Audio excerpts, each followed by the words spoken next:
Well, welcome back.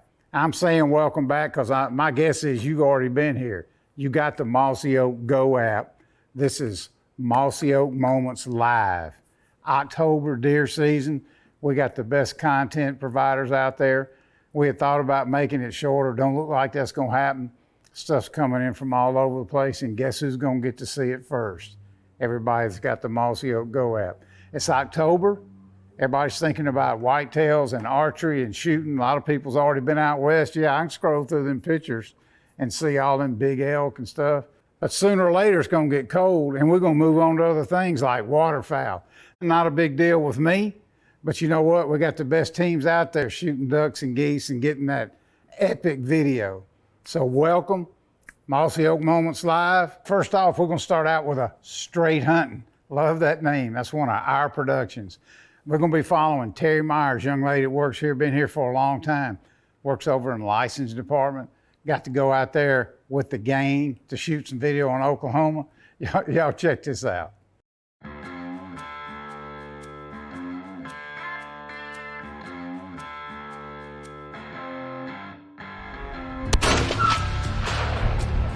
Nice job, Terry. So I have been with Mossy Oak for 22 years, almost over half of my adult life. I come from a family of hunters. My dad's a huge hunter, my husband's a hunter, and I just really never took it up, but I was given the opportunity from Mossy Oak and Canadian River Hilton to come on this amazing hunt, and I could not pass up that opportunity. The main thing that I thought was being a representative for women in our industry, for my company, and in the field. And so I had to do it. It's gonna be cool weather in the morning. I can't wait. Let's do it. And you know, you have to admit, it's pretty funny we're in Oklahoma hunting. Right. And our husbands are home with the children. Yeah, and what's better than being together? We're bringing meat home for Thanksgiving. We're ready to hunt deer now.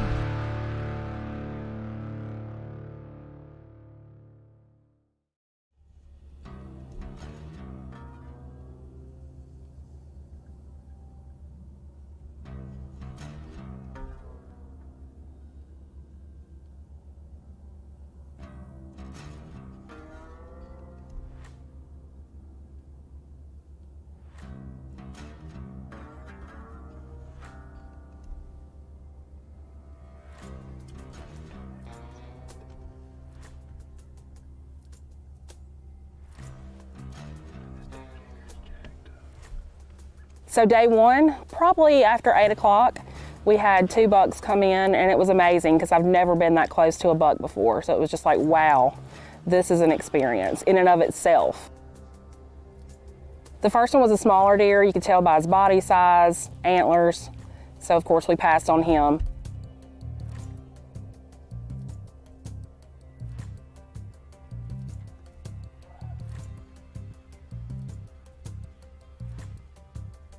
The second one came in, he was a much bigger deer, seemed mad, just didn't really feel like he was the right deer, so we let him pass and decided to take it back to the lodge, have some lunch, and come back for that afternoon and see what was coming then.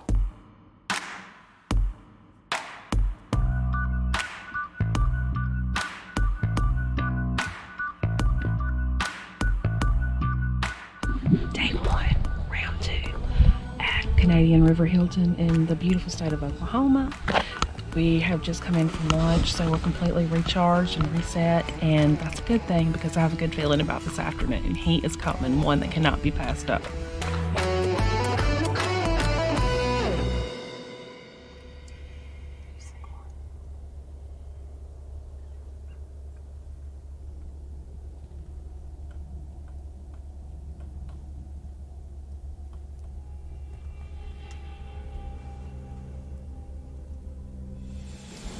Oh my gosh, there he is. That is a huge deer. We sat there for probably about an hour. Then all of a sudden he appeared out of nowhere, and there he was. I mean, Mr. Right.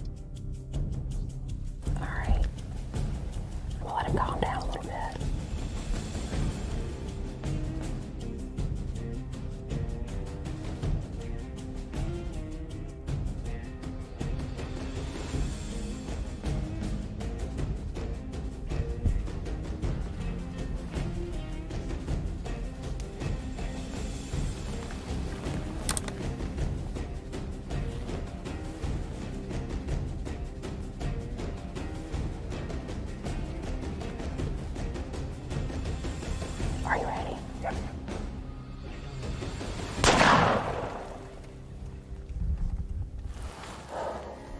I think I got him.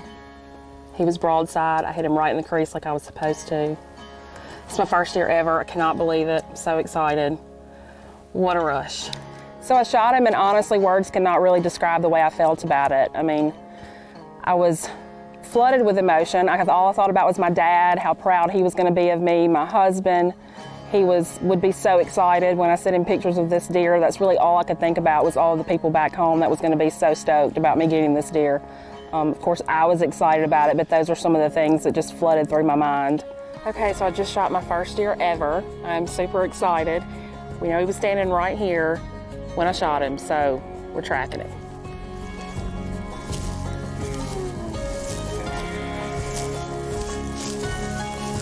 Looks like he went down this hill.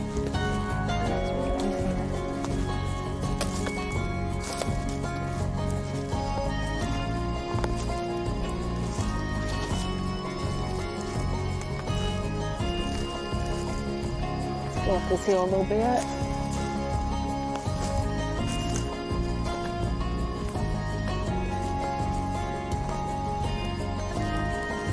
There he is. There he is. Could not dream of a better first deer. Oh my gosh.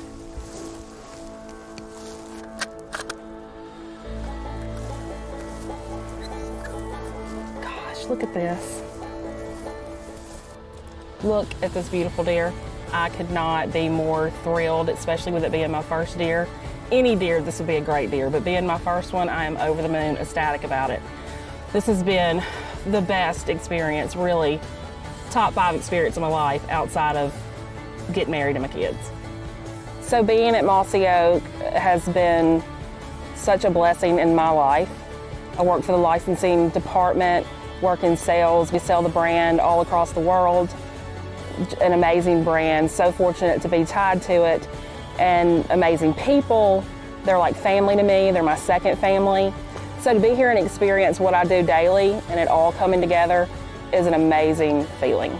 This is so exciting. My first deer. Cannot thank Justin and the crew at Canadian River Hilton enough. This has been the experience of a lifetime, one that I will never forget. Canadian River Hilton will definitely hold a special place in my heart. It's the first time I've ever killed a deer. No one forgets that, so I'll never forget the place. Who forgets their first deer? You don't. It's something that sticks with you forever. So, super excited. Can't thank everyone for making this happen enough.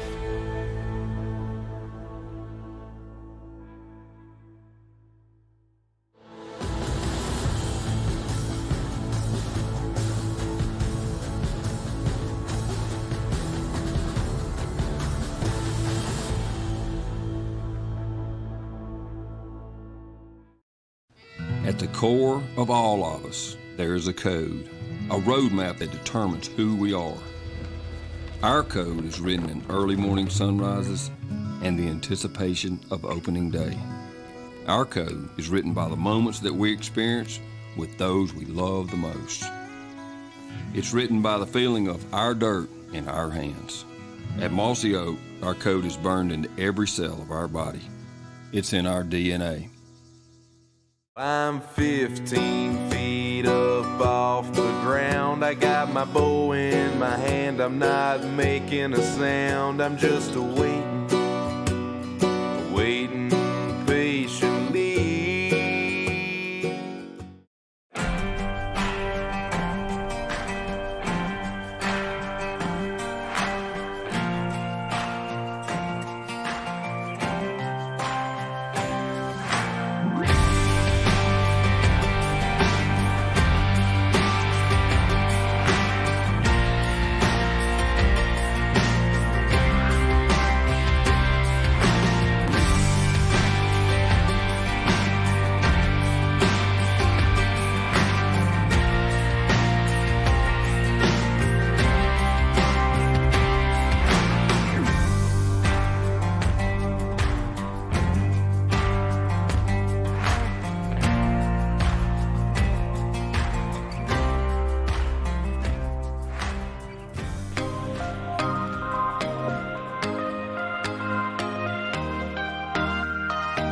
That is my number 1 target buck, Split G2. He is a stud. Welcome to Victory Outdoors.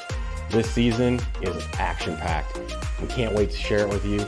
was probably one of our most successful seasons ever, and for a lot of reasons, but probably none greater than the fact that the team put in a ton of work and knocked down a lot of big bucks. Stay tuned all season long. You're not going to want to miss one of these episodes.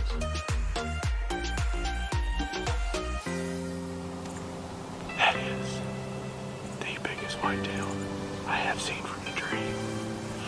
This year marks my 16th year bow hunting and my 9th year since I founded Victory Outdoors. And one thing, I hear a lot is that people think that just because we film our hunts means that we hunt all the time. And that simply isn't true, especially for Dennis and I. We both have families and we both have full-time jobs. Me, I save my vacation time to hunt, and Dennis, he owns his own business. So any time away from that business is money out of his pocket. I normally spend a lot of time hunting with my family, my wife, and my daughter Natalie. But this year, my wife was 8 months pregnant, and I was going to spend a lot of time hunting with Dennis. The farm that Dennis arranged for us to hunt is a phenomenal farm. Dennis knows it well.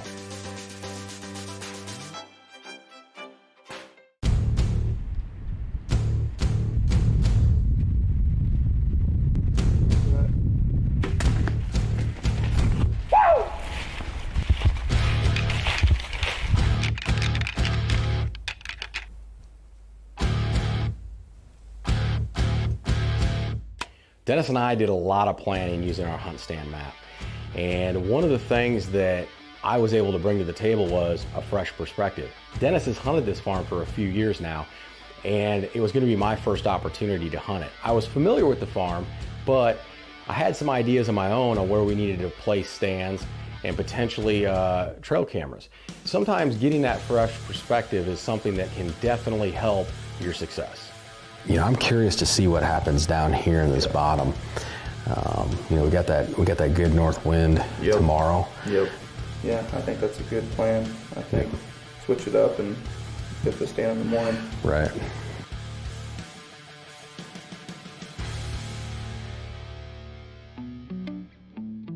So in late summer, we run our reveal cell cameras over white gold dust, and it is phenomenal for putting those bucks in front of our cameras. But by October, we switch to scrapes almost exclusively, and there's a reason for that. Is our bucks usually by September are no longer hitting mineral, especially after they lose that velvet. They really start to switch into more of a fall pattern.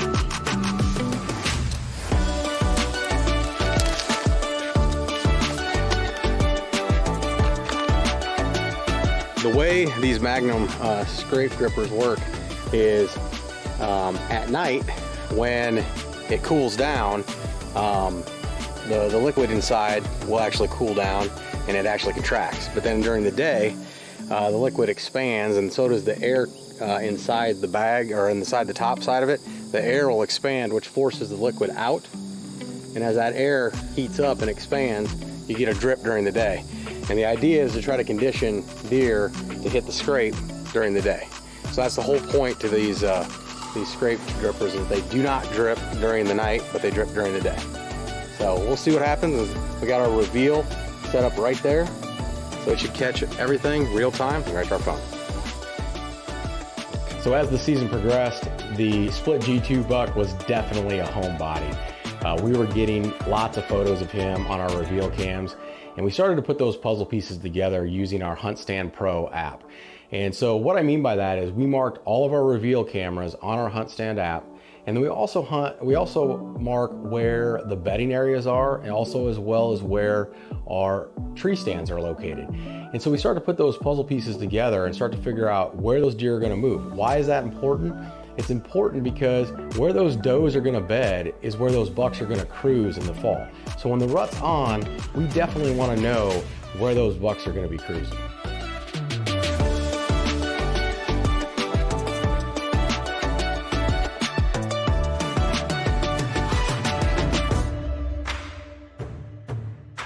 This year was a team effort for Dennis and I. We both carried our bows to the stand on every hunt, and depending on which buck stepped out was going to dictate who was the shooter in that scenario. And for me, I identified early on that my number one shooter buck was gonna be this mainframe split G2 buck. He had everything I was looking for. He was a 5.5-year-old deer. And in fact, Dennis actually had several opportunities to kill this deer last year, and he passed him. And that's what it takes in order to get a 5.5-year-old deer, is you gotta pass him at 4.5. And Dennis thankfully had done that, and I had identified this deer as my number one target buck. It's a good 4-year-old, 3.5, split G2 buck.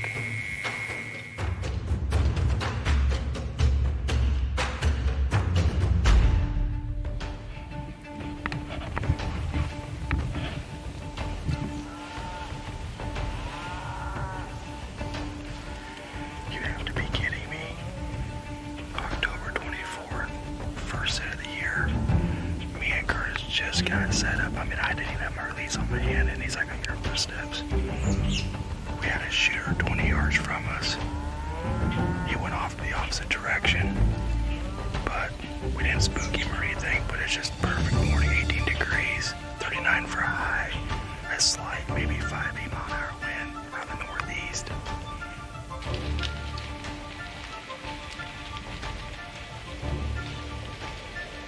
So on the first hunt of the year, here comes the split G2 buck. He comes right down the fence line, hits a scrape at 20 yards. And I wasn't exactly sure which path he was gonna take, whether he was gonna go in front of the tree or go between the tree and the fence line. If he comes between the fence line and the tree, I feel like I'm gonna have a perfectly open shot.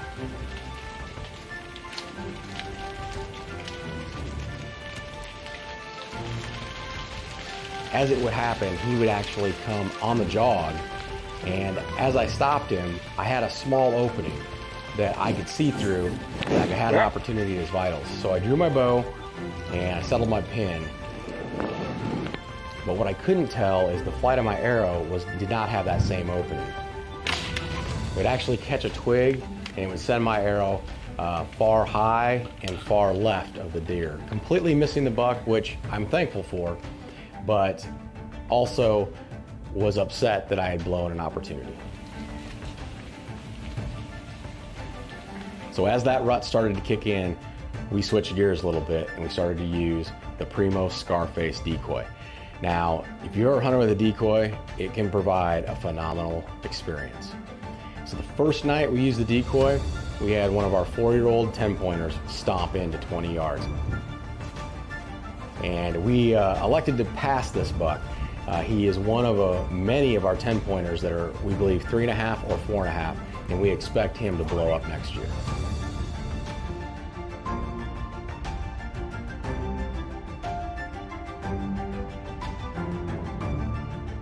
What a cool experience that was. And Dennis and I decided we needed to get right back into that same set. So we found ourselves the next morning in the exact same setup with that decoy out in front of us, hoping that one of our shooter bucks would show up. November 8th. Me and Kurt's been after it hard.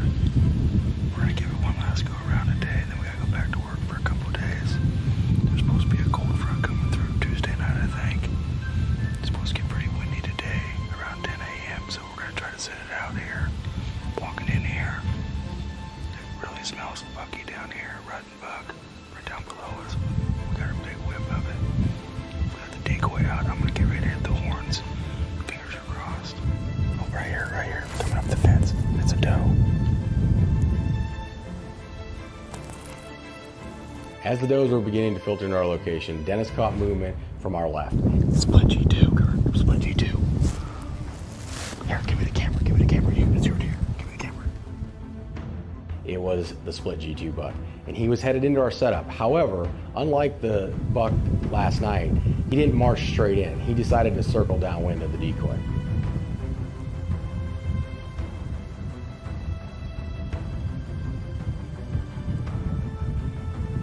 As the buck approached the shooting window, I took my time, calmed myself down. This opportunity, I would have a nice wide open shot window opposed to the first opportunity I had. But I wanted to make sure I made the most of it, so I made sure to take time, range the deer, and settle my pin. Take your time.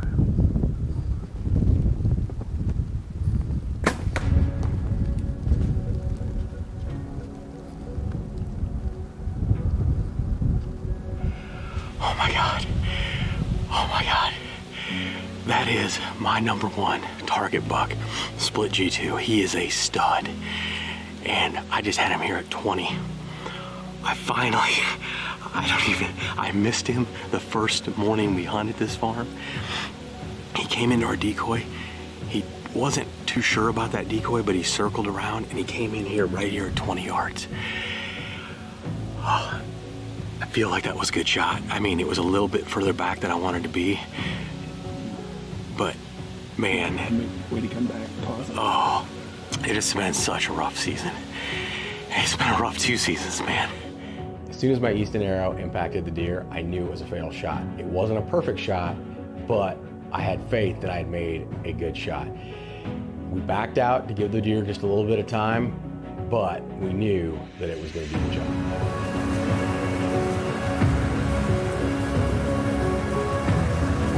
So we got the search party together. That included the landowner. They love it when a big mature buck gets killed off their farm. Did he just take the fence line? Yeah, he pretty much ran, and then we kind of lost sight of him because he got, well, through that area. Then I don't know, did we see him go over the hill? He went straight west. Yeah, he went straight west. He never did. He definitely made it past the draw.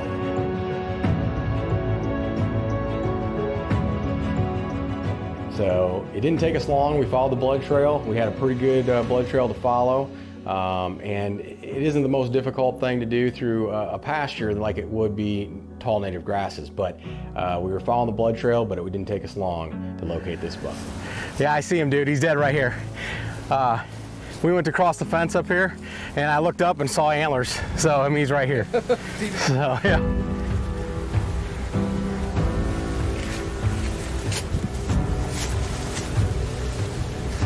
What a beast. He is pretty. All right, well, here he is. Little redemption.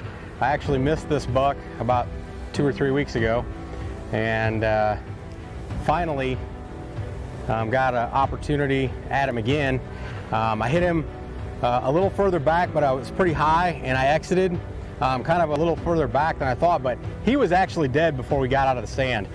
We gave him probably 6 hours just in case, but he wasn't a couple hundred yards from the stand, and walked up, actually following the blood trail, and looked up and saw him just laying here.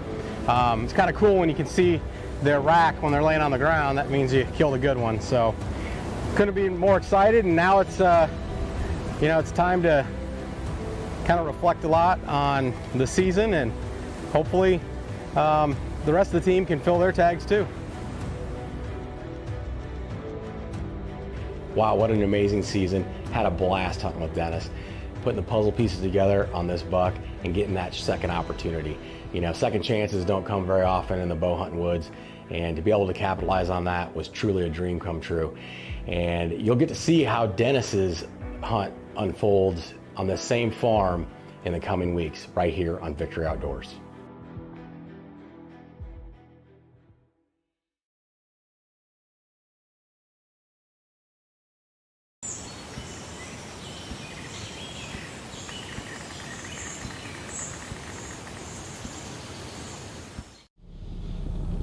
Hewlett, Wyoming.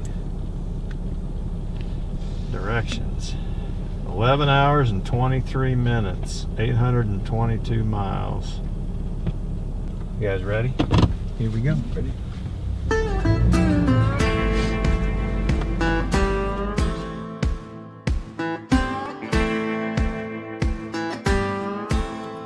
For the last several years, we've scheduled our first hunt at Lloyd and Jan's Ranch in Wyoming.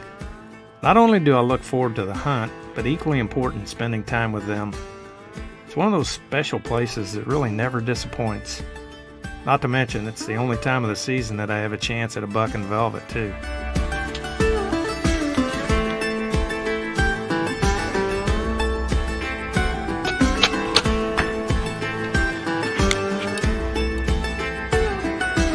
There you go. Hopefully Joe can outdo Aaron tomorrow. We're gonna find out if he's really got it.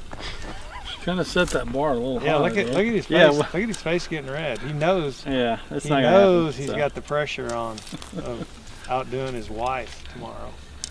I could handle another year of looking at that thing, but You think you need to put something on the shelf bigger, huh? I do. We'll find out.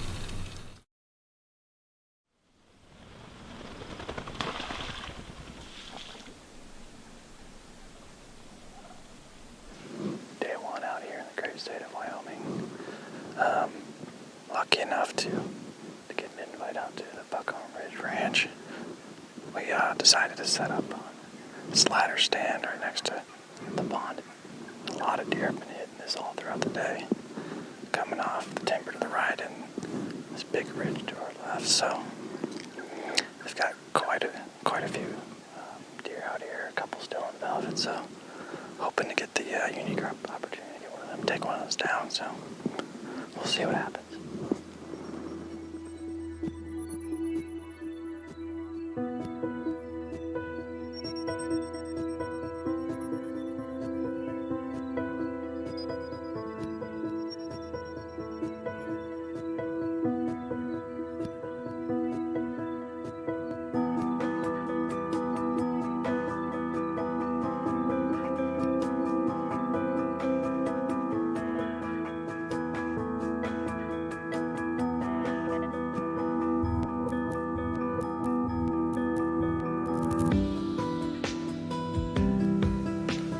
Just out of my comfort zone a little bit.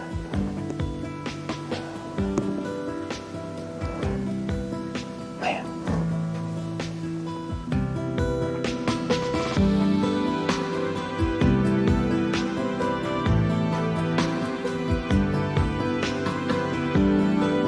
There's some water just outside the blind. It's been real dry, so we're hoping they're gonna hit that. The second reason why we chose this blind is we came walking through here yesterday. I found a massive shed. I brought it with for good luck. Ready for it?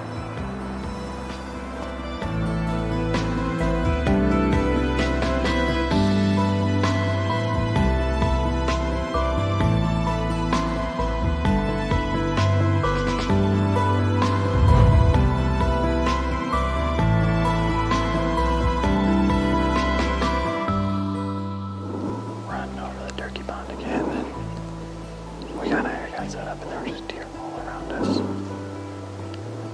About 5 minutes ago, we saw 2 bucks, the 10 and the 8 that was in the velvet yesterday come in just from our north. Looked like the 8 may have rubbed off his velvet last night, but we'll see. But either way, he looks real nice. We'll see if he can give me something a little closer than 45 like he did yesterday.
There he goes up there. Where'd he go? Walking. He's gonna fall. Stumbling.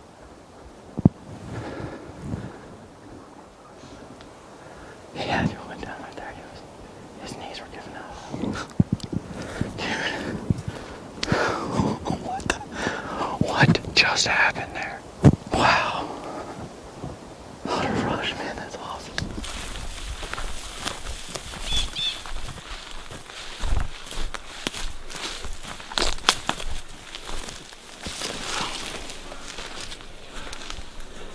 He did just strip last night. Wow. First Wyoming deer. First Wyoming deer. Craziest hunt I've ever been on. Buckhorn Ridge Ranch, Hewlett, Wyoming.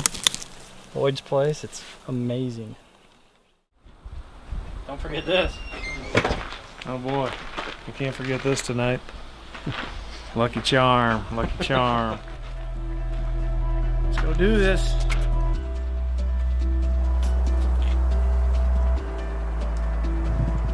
This year, like a few others, had been a very dry summer at the ranch.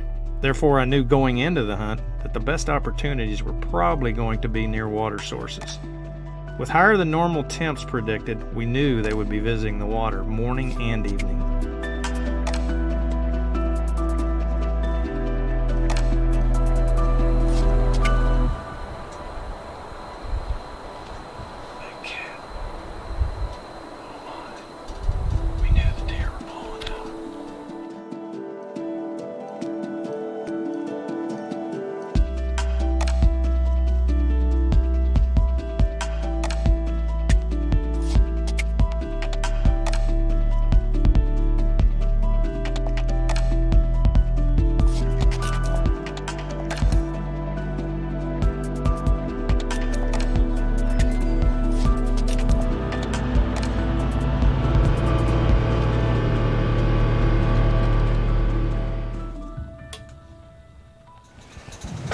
Well, tonight we're back up here on this ridge, way up on top here, where we were at last night when we had the mountain lion encounter. I guess that's what Joe's good luck charm brings you, is mountain lions. So I brought it again tonight, so who knows what's going to happen. We've already seen a couple deer. It's early, but it's hot today, so I'm pretty confident they're going to be coming to the water again tonight. So hopefully it's another exciting night.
After releasing the arrow, I knew the shot was lethal, but also wondered if we had enough time to recover him before dark.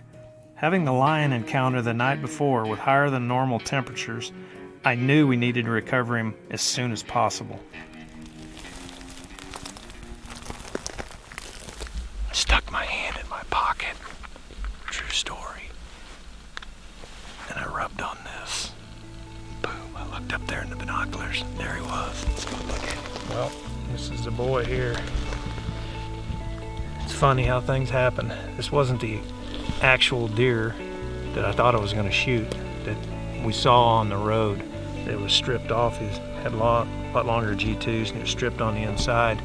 But there was like 9 bucks that came in, and it was chaos between these deer all coming in. And this guy came over, and when I saw the kickers on it, Ryan thought it was the same deer, but it didn't matter. We shot this guy. He's got a lot of character, so still happy as you can be. Like I said, Joe's little antler did the trick, so him and I are tagged out, headed back to Missouri. So let's get him out of here.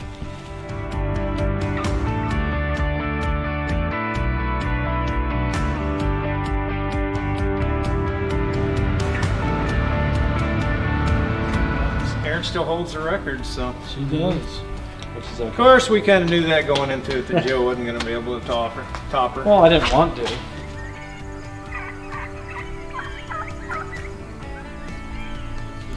Biggest shed Joe's ever found in his life.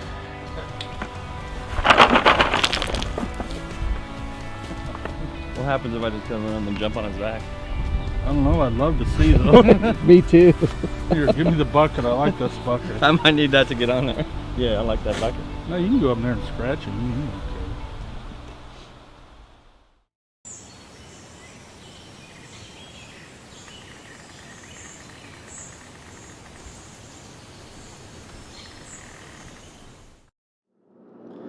Well, it's deer season again. I'm not sure if anybody knows, but September 7th's actually been in for a few days now. 4 days. 4, 5, 6. Yeah. I'll cut the tip of my finger off with one of these new broadheads. Anyways, 4 days. The Kentucky bow season's been in and I have not been here. Even though I bought a Kentucky tag again this year, I came up here turkey hunting this year, so I had the hunting license, might as well buy the deer tags, right? So I did. But I let that opening weekend get past us, and hopefully some of the pressure's kind of moved out, and maybe there's still a deer or two left, because we're up here now. We're gonna spend a few days of our own up here chasing them and harassing them and maybe getting close to one, probably not, but it is back to the ungulate edition of the Pinhoti project. Got another boat. I'm gonna be putting it in the water, hunting by the boat a little bit, and hopefully we don't drown cameras and bows and ourselves in the process. But because it's less of a boat and more of a little dinghy, I guess you can call it. It's a little bitty feller, and that makes me nervous a little bit. But we're gonna see. But we're getting close, so we're gonna put our duds on and give it a shot this evening. Just kind of get our feet up under us, and hopefully we can figure something out.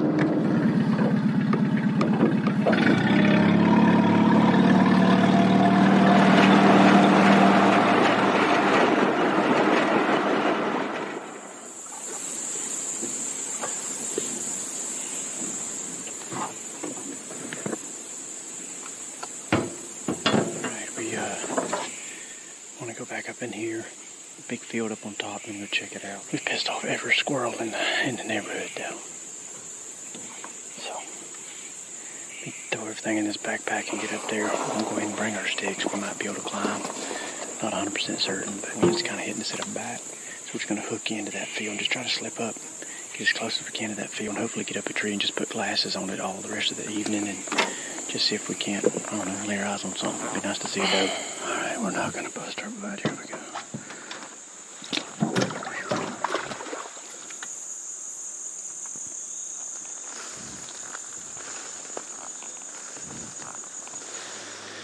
Okay, let's play a little catch up here. I'm all situated. It is about 5 o'clock. About 2 hours till sunset, I think, 2.5. But I was 2 sticks up, or put my second stick on, and a guy come walking around the right side of this field. I'm way in the back of the field where it necks down, and I got a little ridge top goes on out. The field follows that, but it's not planted any further than where I'm at. But it's mowed or been sprayed or something. From what I can tell, it looks dead mowed. So those deer may use that to walk in here if they're bedded anywhere on that finger there. And if they do, they're going to have to walk by me right here at 30. Now there's a bunch of limbs, because that's just the nature of hunting these field edges. Bunch of limbs between me and the edge of the field, and you've got to pick a shot like always, but it is possible. The dude walked around the right side of the field. I whistled at him and then kind of waved my hat at him, and he saw me, and that dude had walked a long freaking way to get here. I mean, a long way, dude. But he threw his hand up and turned around and walked back out around the side of the field that I expect the deer to come from, because the right side is the first side to get shade. So I guess now, instead, we're going to be watching that side of the field.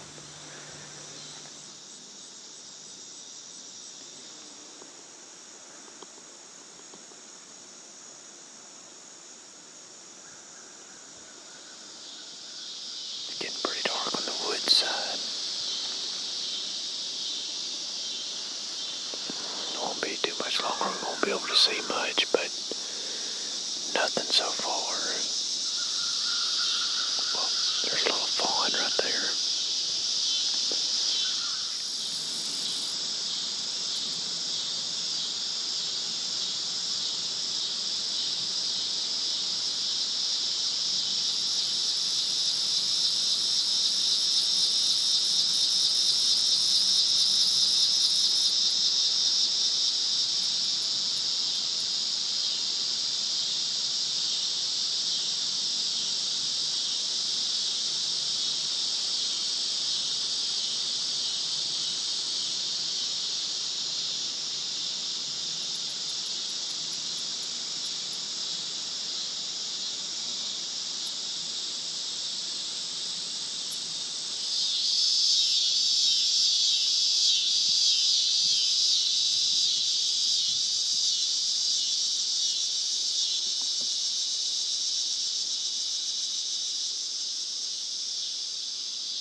looked right where he came out. I kept watching him look down off in the woods. Sure enough, it was a whole bachelor group and two pretty good deer come out with him. One looks like it's in velvet, one looks like it's hard horn. But they're feeding away from me now. So, I mean, we accomplished what we had set out to do, which is put our eyes on this field. That one's a really big 8-pointer, and I can't tell about the velvet deer. His antlers don't show up as good in the beans, but it still looks like a pretty decent deer. So as you can tell, it's getting pretty dark now. I'm gonna start packing this stuff up and slip down this street as quietly as possible and see if we can figure something out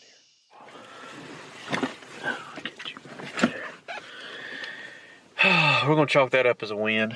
First evening in Kentucky, two pretty decent bucks come out on the other side of the field from us and fed straight away. But at least we were able to put our eyes on them. And all things considered, you know, we had a guy walk out of the edge of the field, and then whistled, and he turned around, and you know, like I said, I'm gonna chalk that up as a win. I'm gonna chalk this evening up as a success story because we were able to put our eyes on two pretty good bucks. And maybe the wind will allow us to get back in there and hunt those deer before their summer patterns change, because the 8-pointer was hard horn, so we know it's only a matter of time before he starts doing something a little different. So it sure would be nice if this wind would work with us, and we can get in there and try to shoot at one of them bad boys. So that's the story.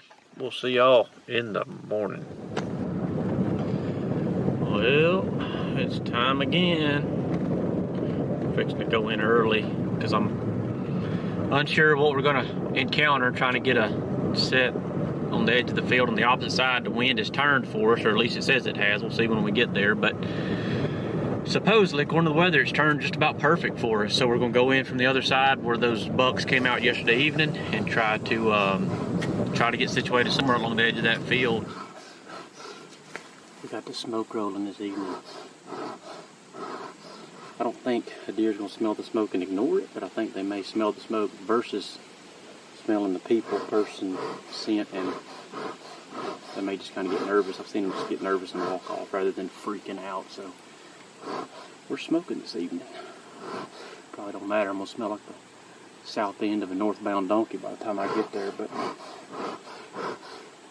we'll try as we may, you know. Lego. A lot of boot tracks around this field. I guess I'm just gonna go into this whole situation just hoping the deer do exactly what they did last night. Hoping that it's an early season pattern, and just for some reason none of these boot tracks have got them boogered up so bad that they have altered their plans as of yet. The wind right now feels great. But there's been a considerable amount of traffic in here.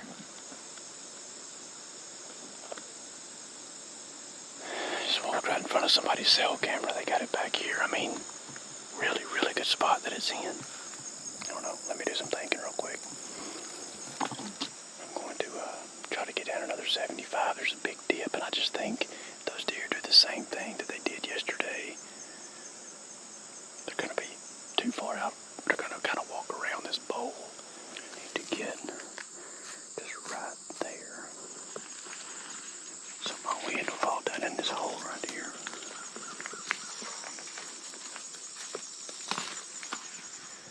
Alright, we just got situated and already got a doe come out. Looks like my ear's on fire, don't it? How about that? Courtney will have some smart aleck comment about my ear being big or something. Anyway, we're situated in this hackberry, and it's as expected, it's hard to find a tree that you can shoot into this field.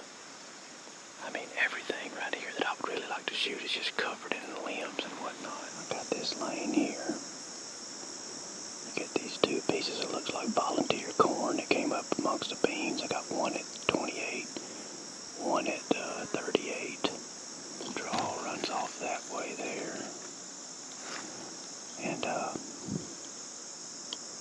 hoping that's where my thermals are going to fall, right down into here. It's supposed to have a northwest wind, which is supposed to be sending it that way. So I was hoping to do this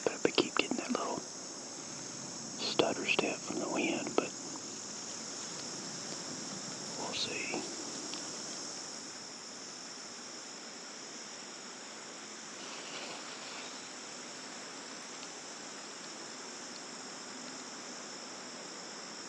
No action thus far, sun's still up. So I should be falling here soon, and hopefully things will heat up a little bit with action. It is 6:15. We've been on the stand for about an hour and a half. What little bit of breeze we do have is flowing to the east. It was supposed to be northwest. So, early season wind kind of situation that we're dealing with here, but luckily it hasn't been directly wrong. So,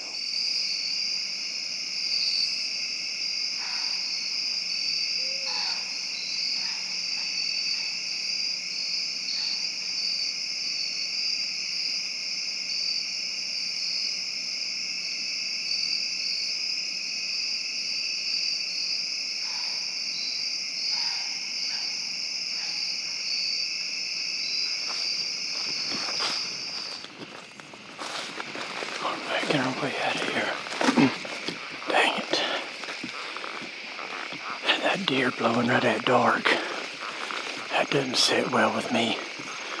I'm hoping I just didn't blow that whole situation there, but you know what? You can only guess with what you're given.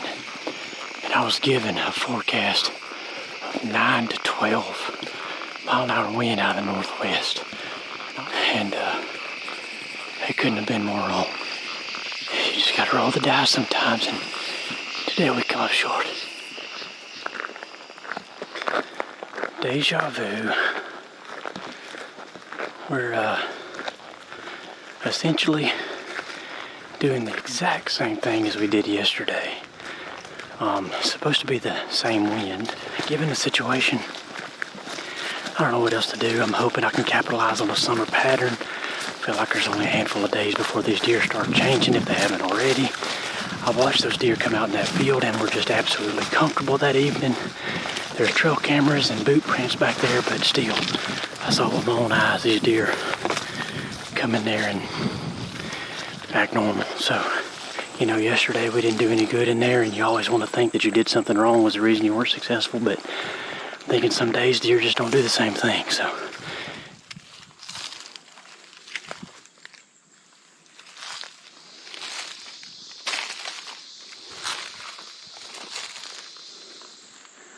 I'm walking up this little depression. I'm trying to keep this hill between us, but I just don't know if there's enough elevation there to do it. But I'm doing the best I can. I think I'm looking at our tree right up yonder. So.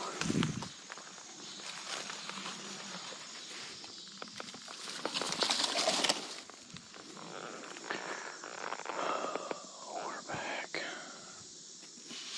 Well, we set up here, and that out there, somebody's just walking right across the center of the bean field. Right across. I'm talking smack dab to the center. I whistled at him, and he turns and just keeps on walking to the center of it. So, I'm having to video it on my GoPro because I don't have my camera pulled up yet. We got the camera base and everything situated here. And that means if those deer were bedded where they need to be bedded for me to kill them right here, they would. I mean, they gone. Public land stuff's just different, man.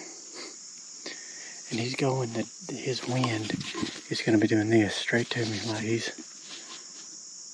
and I'm talking just walk smack. I heard his stand went clang, clang, clang, clang, clang, right through the center of the bean. I thought, what the heck? I mean, it's a ton of land at the gate, so you can't blame the guy for parking beside somebody coming in here. Just huge fields and just a bunch of timber. But one thing I do when I go in, especially, well, it's all the time, but especially if I know there's somebody in here, is I try to be discreet, walk the edges and be quiet and kind of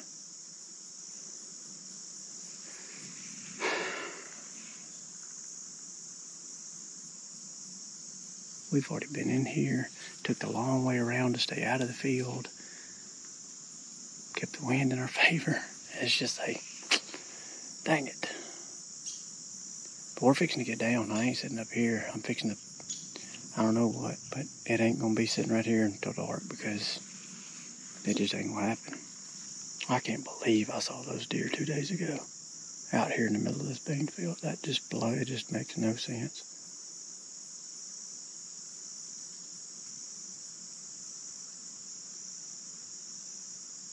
That's crazy. It's just crazy.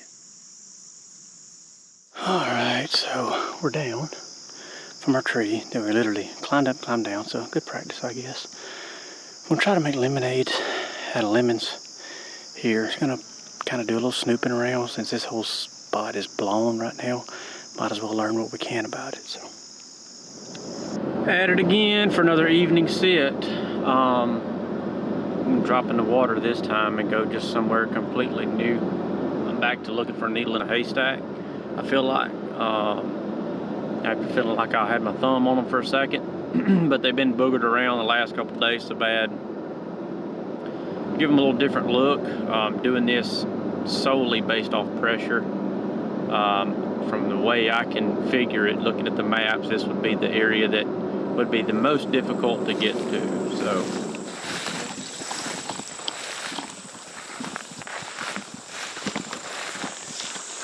Embracing the suck, as they call it.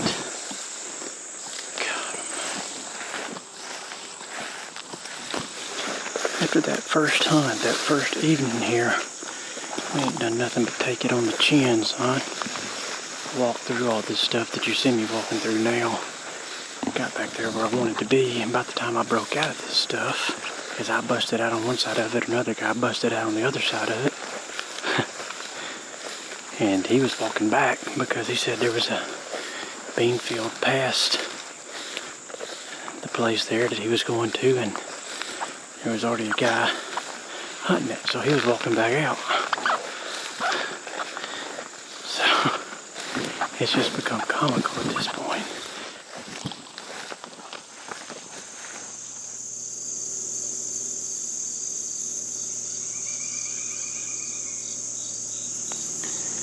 Well, it is 5:53. I pouted a little bit longer than I did yesterday. I'm sitting on the ground because it's the easiest thing to do right now. Considering it is 6 o'clock, I've got about an hour and 20 minutes left of daylight. I'm in this super thick little spot, and the state is coming here and mowed a strip in it, like a wide strip right here.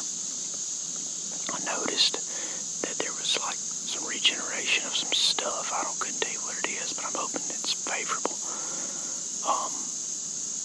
And I'm watching it for the next hour and a half.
out down there about 100 yards, and then had the one lone doe come out right there at about 30.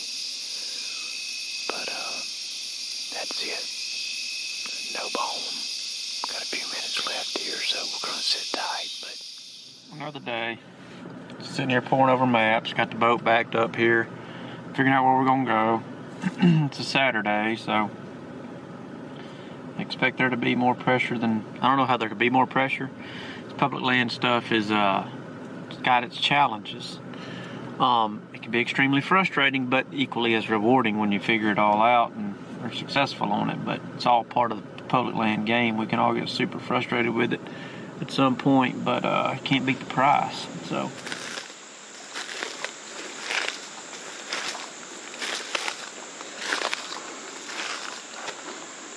tree's been climbed before.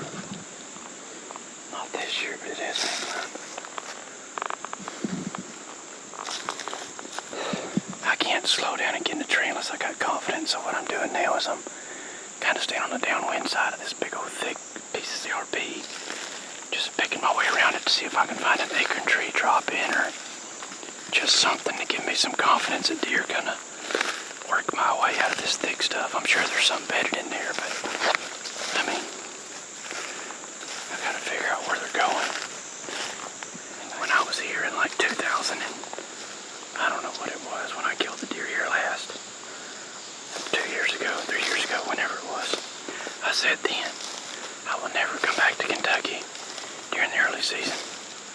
I really gotta start listening to myself. We're hanging. It's freaking hot. But that being said, I'm awful thankful on this September 11th, 20th anniversary of the terrorist attacks on the Twin Towers. I'm awful thankful to be sitting up in this tree, suffering through the misery of early season. God bless America.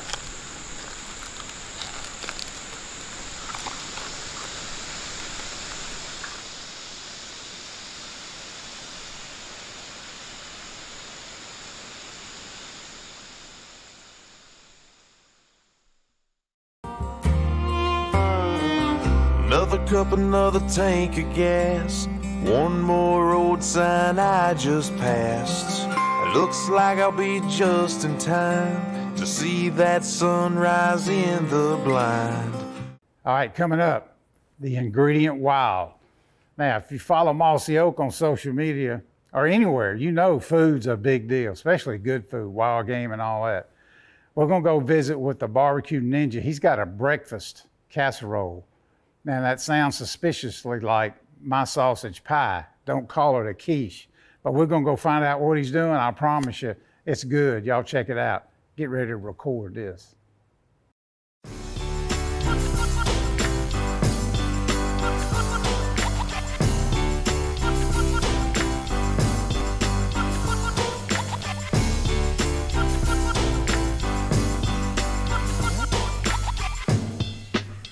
Hey, Craig Verhagen, the Barbecue Ninja. Coming at you from the hunting camp at Mossy Oak. And today I'm doing a breakfast casserole. I call it my hunt camp casserole.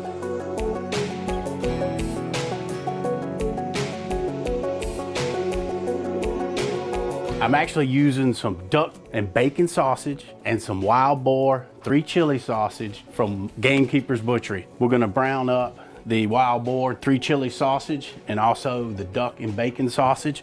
It's gonna go in. We're gonna get it good brown, and then we're also gonna saute in onion, jalapeno, and also red bell pepper, yellow bell pepper. If you got a green, that's good too. Whatever you got, it goes in. I'm to the point now, I've got the sausage browned, I've got the vegetables sauteed, and now I go to adding the eggs in here, and I actually have 18 eggs, dozen and a half. And after the eggs are added, we go in with cheese. And you never can have too much cheese. And this is basically a mild cheddar. Yeah, I call it the Hunt Camp Casserole because it's so versatile. I started doing it is on Saturday after the Friday night meal where you might have steak, you might have pork chops, you might have ham, and whatever you have left over, put it in this casserole. It's a everybody in the pool deal. Now that I got the cheese on here, I got to top it with some special stuff. Malcolm's King Craw. It's not too spicy, it's a Cajun seasoning. It goes great with the jalapenos, it goes great with the sausage. We love to use at the hunting camp. We're gonna run this at about 350 degrees, and how you know this is done is when the cheese is melted, when you see a little bit of bubbling coming right there in the middle. That means the egg's cooked, the cheese is melted, and that means it's time to eat. All right, the breakfast casserole is ready. It's been on the short rib drum smoker for about 30 minutes at 300 degrees. The best way to know when this casserole is ready, you just get it and you shake it. And when the middle doesn't jiggle, that means you're done. It's ready to go. And as you can see, the peppers, the sausage, you got that duck bacon sausage in there. You got the wild boar, 3 chili sausage in there. So you're gonna have the spice, you're gonna have the peppers. Everything's gonna work great together. We're gonna see, because it's time to try this. That's what I was looking for right there.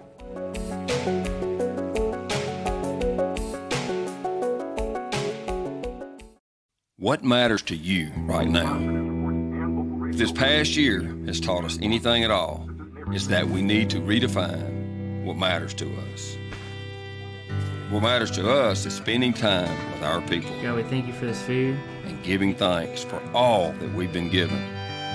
At Mossy Oak, what matters to us is helping you get closer to nature. What matters to us is in our DNA.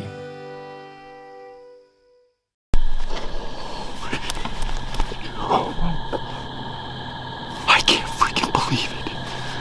I just smoked the sheriff. Genesis 27:3. Now therefore take, I pray thee, thy weapons, thy quiver, and thy bow, and go out to the field and take me some venison. This was Isaac talking to his son Esau. Before Isaac was about to pass, he wanted to share his blessing with Esau over a meal of venison. Even as far back as the times of the Bible, venison has been important to the human race. So now, join me and my blue-collar team as we chase giant whitetails across the Midwest.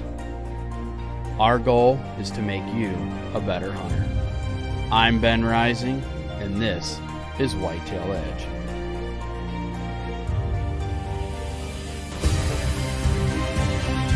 Thank you, God, Jesus Christ.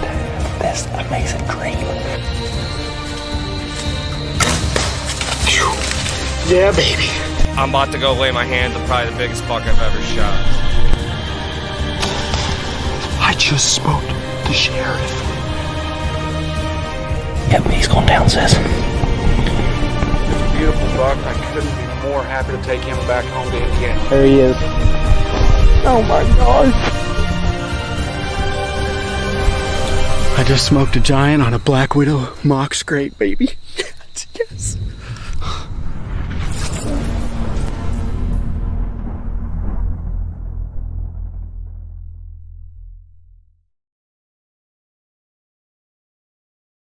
Hi, and welcome to Whitetail Edge, Season 6.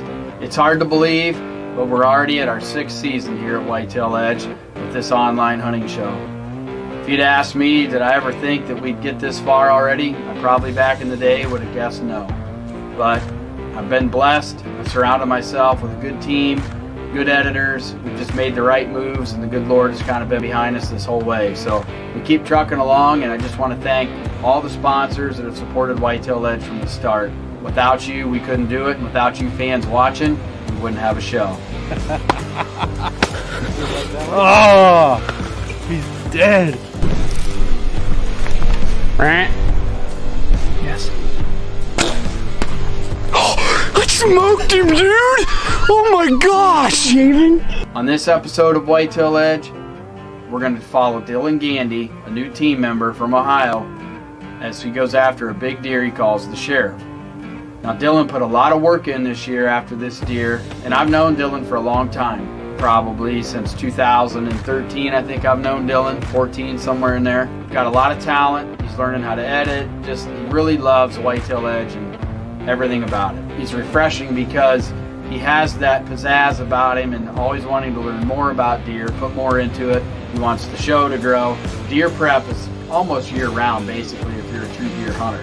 From hanging stands to putting up trail cameras, trimming shooting lanes, planting food plots, whatever it may be out there, seems like there's always something to do to prep for deer season. Sometimes we make up things to do just because we want to be out there. As I've gotten older, I kind of slow down a little bit and I don't get as jacked up too early about doing things too soon. I tend to typically have a lot of clover plots in, perennial, that I can mow every year, kind of maintain them to where I don't have to replant them all the time. But I like to do fall plots. I like to put some fall blends in that, are annuals that we got to do every fall with that certain kind of blends that really draw deer when it comes to hunting season. It's funny because one of the same times that Dylan was prepping for the sheriff, I was actually prepping in Illinois for a couple deer that I was going to chase. So we're out here putting our stick and pick in the tree. We're in Illinois. We just hung a stand down in this valley, and I got another stand up here in this point, up here in this open. That's a bedding area stand. Last resort, really got to be aggressive type stand. This up here is a fringe edge stand, which I like the most, whitetail edge. I like to be sneaky, get in on these deer, catch them moving on the right days. But I'm putting another Spartan camera here. And then this way we can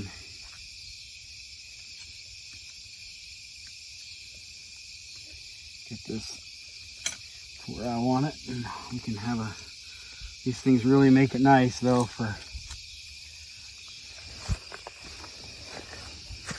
and you can adjust it any way you want. And you just take the camera.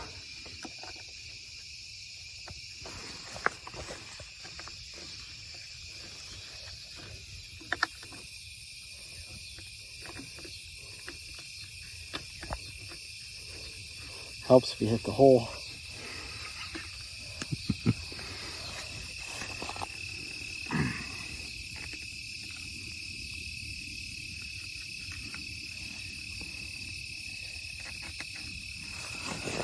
You can actually adjust it this way so you can turn it sideways, whichever way you want. You can move it this way, back and forth. So, multiple different ways. But that's where the stick and pick comes in handy for us, hanging Spartan cameras.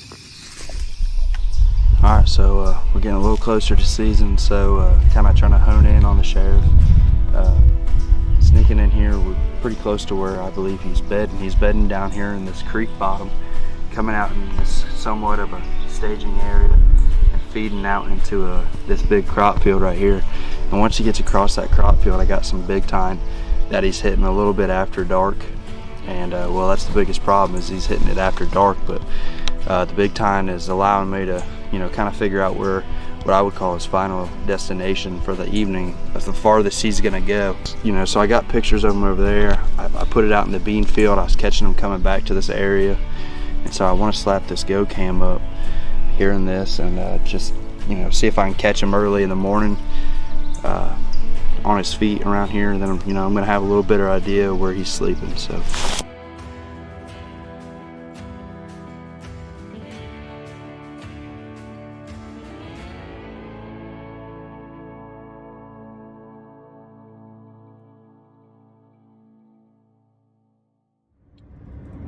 Well, it is October 1st.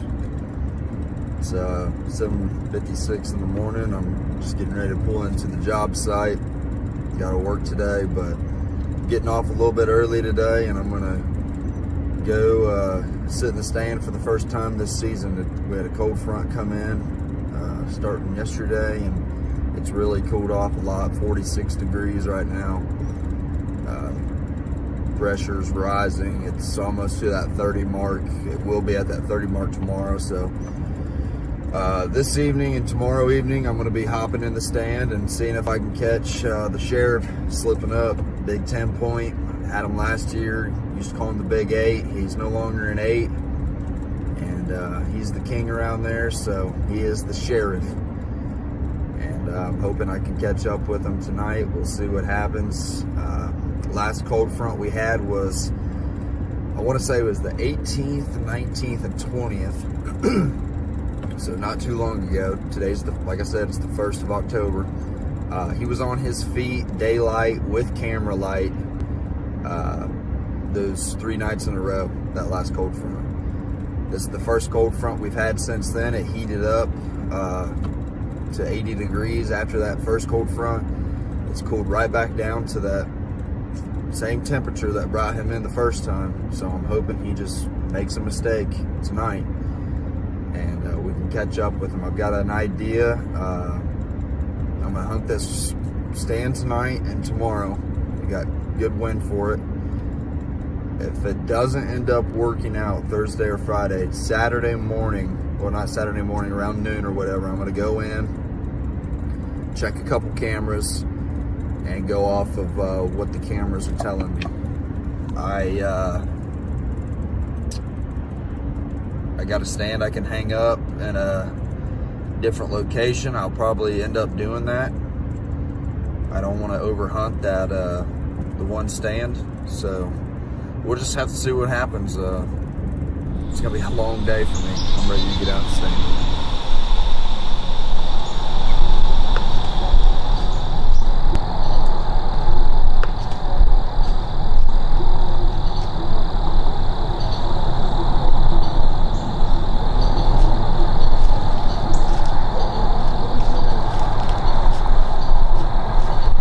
What's up, guys? It's October 2nd, Friday, October 2nd. Hunted last night. Kind of wanted to jump on this Onyx map and show you guys what I'm working with trying to kill the sheriff. So last night I walked this big soybean field here, big soybean field here, walked up the edge of this field, hopped in a tree stand that I have right here sitting over some big tine. That's where I've been getting a lot of pictures of the sheriff. A week before season on a cold front, much like we're in right now. On the 18th, 19th, 20th, he daylighted at 7:45, 8:19, 7:39, 3 days. I could have killed him right in a row. However, it wasn't season, couldn't hunt. I have a Spartan here, and I caught pictures of him after feeding in this big tine, feeding back out into the soybean field, working his way south to where I believe he's bedding right down in here. I have a Spartan here, went and checked cameras today, and he was on it this morning at 6:11 a.m. He's got to be right down in here somewhere. I have a stand right here in this corner. However, I'm going to have to stay out of this place tonight. Probably going to go doe hunting at my parents', but I've got a terrible wind. I've got a northwest wind blowing right down into where I believe he's bedding right in here. So I'm going to have to stay out. Tomorrow, winds are looking a little better. We'll see what happens. They're saying a south wind, so, you know, that'll work for me. I have a tree stand right here, and I believe that's where I'm going to be sitting tomorrow. I know he's coming out feeding in this big soybean field before hitting that big time pile. I have some Spartans farther north of this, and I've never gotten a picture of him farther north. His home range is right here, and he does not seem to go any further. He comes in from the south, exits to the south. History says, you know, I've got a ton of pictures of him from last year of him hanging out right here. This is certainly the core area. Got pictures of him in July when I first caught him again this year, hanging out here. I mean, this is where it's going to happen. I've got a stand here. I don't know if I should have one here. I don't know. Tomorrow I want to slip in that stand and at least observe, see what happens. You know, I think if anything, I'm going to learn a little bit more about the sheriff. However, this cold front, it's going to be heating up here soon, and I want to hurry up and try to get him killed on this cold front. I believe it's going to have him on his feet early. But anyway, I'm rambling here. I'm going to sit right here in this tree tomorrow night, October the 3rd.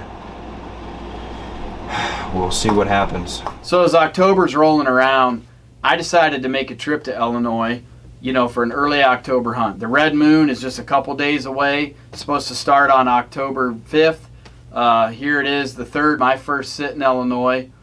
And I'm after a big deer.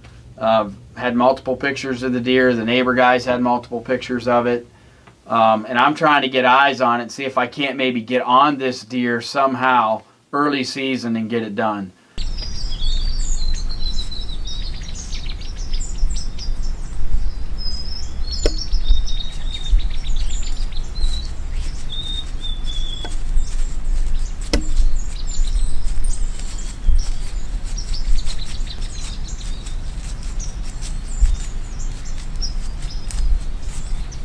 I'm in Illinois, looking at the moon guide. It should be a good day. So, I've seen 2 bucks already, a couple does. Been sitting here since dark. It's just only been daylight now, about 20 minutes. Got 2 bucks behind me here on this CRP bank by this pond.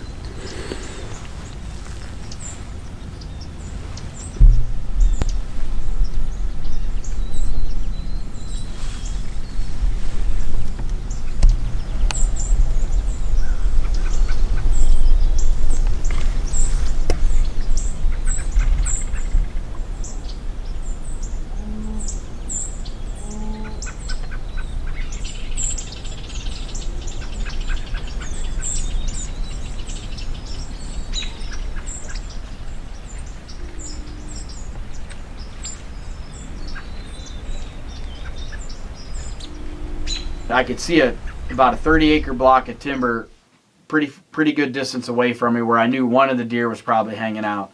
And sure enough, I watched that deer come out into that bean field. It was getting kind of late. I really couldn't get the camera on it, but man, that deer was a stud, and he just had my blood boiling. I knew it was a deer that I wanted to try to chase. I was pretty excited because the red moon was just a couple days away, and I thought, man, I might really be able to fall into this deer early. I hunted a couple more days, but I just never could get on that deer. I never got any more pictures of him. He just kind of vanished, and I don't really know what happened, you know. So I didn't want to pressure the deer too much because I knew I could come back sometime late October into November when the deer should really be moving, and I'd be on them. But meanwhile, Dylan, on October 3rd, same night I was sitting my first sit in Illinois, Dylan was also hunting the sheriff in Ohio.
Got set up. When I say we, and myself, it is so much freaking work, self-filming and just filming your hunts in general, just breaking down all this gear and getting it set up day in, day out. It's a lot.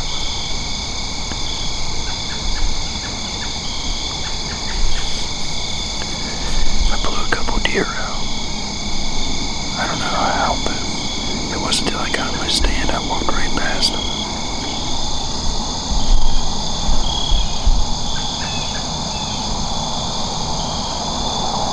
Just hoping it didn't mess things up. We got a beautiful setting tonight, I'll show you. Sitting on a edge of a thicket, on the edge of a soybean field.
God. Guys, I just freaking smoked him. Oh my God.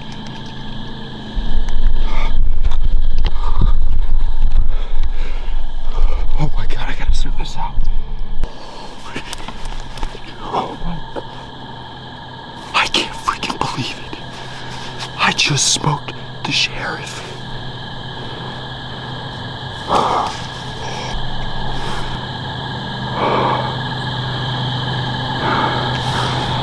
Oh my God. Oh my God.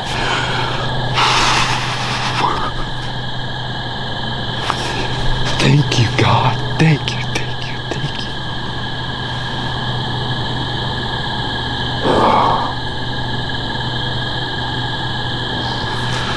Oh my God. I can't believe it. I cannot believe that just happened.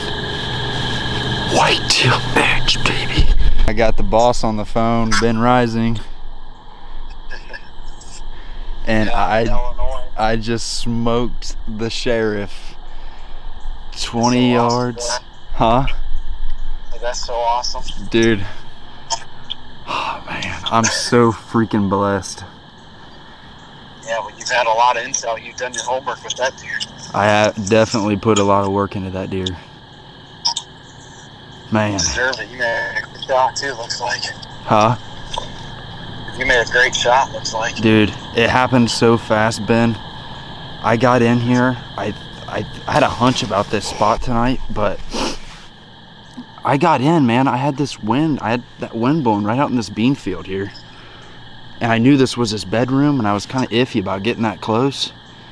And I had does freaking blowing me back here. I'm like, what in the world? I thought my hunt was over. I had a couple does come over the hill, and then he just came out. Like, just I only had a second, man. I looked up and I was like, oh my God.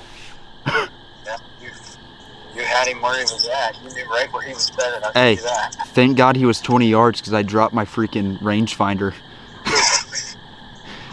My rangefinder's down on the ground. I just dropped it 10 minutes ago, man. That's awesome, dude. But well, congrats. thanks, Send me man. pictures later. Yeah, I'm gonna give him some time here. I'm in Illinois and I got rained out, so I'm walking back. All right, man. Love you, brother. Yeah, love you too, man. Take it easy. Here's the arrow. Definitely a pass through. Oh, gee.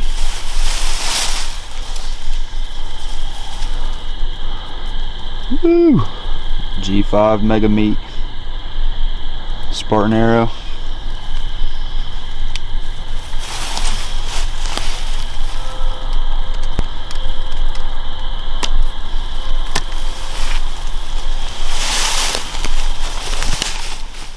Well, we looked for blood last night. He just isn't bleeding like he should. Found the arrow. It's completely soaked.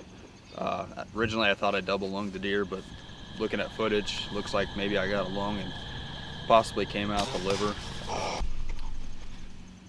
It could have came out the guts and plugged that hole up. It's just hard to say, but he didn't bleed like he was supposed to. But he ran down. There's a river bottom down there. We're thinking maybe he just ran down there to the water, and got Kyle here, got my buddy Josh, got my dad, and we're just gonna kind of go down there and see if we can find him. Can't wait to get my hands on him.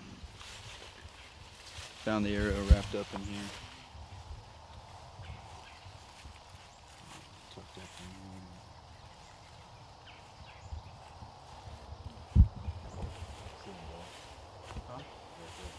Oh my God, he is. He's right freaking there. Are you serious? White belly right there.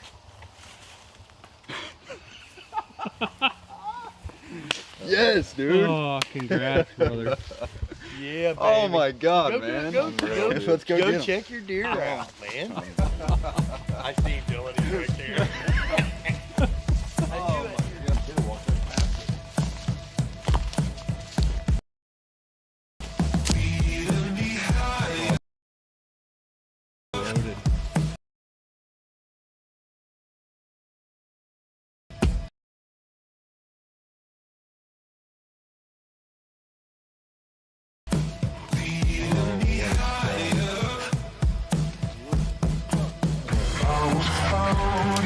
Look at the body on that.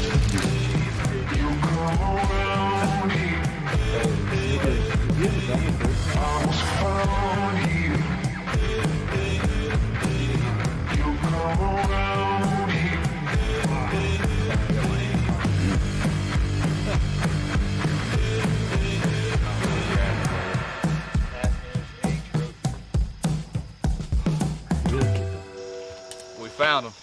I mean, he was only 25 yards from where I shot him. My buddy Josh, we literally got out of the side-by-side. Josh looks down and goes, "There's your deer right there." Belly showing, came down here. This is a freaking toad. He is a giant. The G5 mega meat. No chance at all of this deer surviving. I'm just super blessed to be able to do what I love, and it was a short season technically from the start of the season, but I've been chasing this deer all summer long, running cameras, hanging stands, just the grind. I couldn't be happier. It all started last year. Started getting pictures of this buck. He was real sporadic on the farm. I guess we could say we were hunting this deer last year, but I mean, he totally blew up this summer. Started well, last year I was going shed hunting, and he was out in the field. It's the only time I've ever seen this deer on the hoof. Actually got a cell phone video of it, and never was able to find his sheds. I knew exactly where he was bedding, but just couldn't find his sheds. Well, starting back in July, the Spartans started getting pictures of him, and I knew this deer was something special. He really blew up. I obsessed over this deer all year long.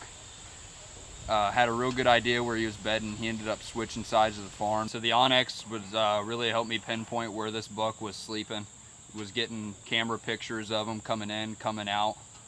Had a real good idea where he was bedding. I was hunting a stand a couple nights, and he just wasn't showing. He was coming in there after dark, and had a hunch about that spot last night. Went in real close to his bedding. My wind was good. Had a south wind blowing out in the soybeans, and he read the script, came in 20 yards, and I laid the hammer on him.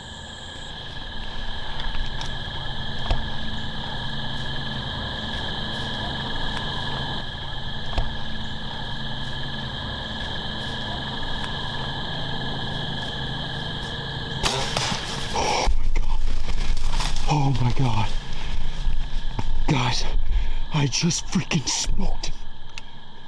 You know, some of the factors leading into Dylan's hunt to be a successful hunt. Weather patterns coming in. Okay, Dylan knew there was going to be a cold front coming.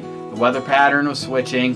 He knew that this could get the sheriff up off his butt and headed to the food just a little bit. Whenever you get stagnant patterns, and I know you've heard me talk about this plenty of times, if you get stagnant patterns of heat, then all of a sudden you get a cool down, it's like a light switch, bang, makes the deer move.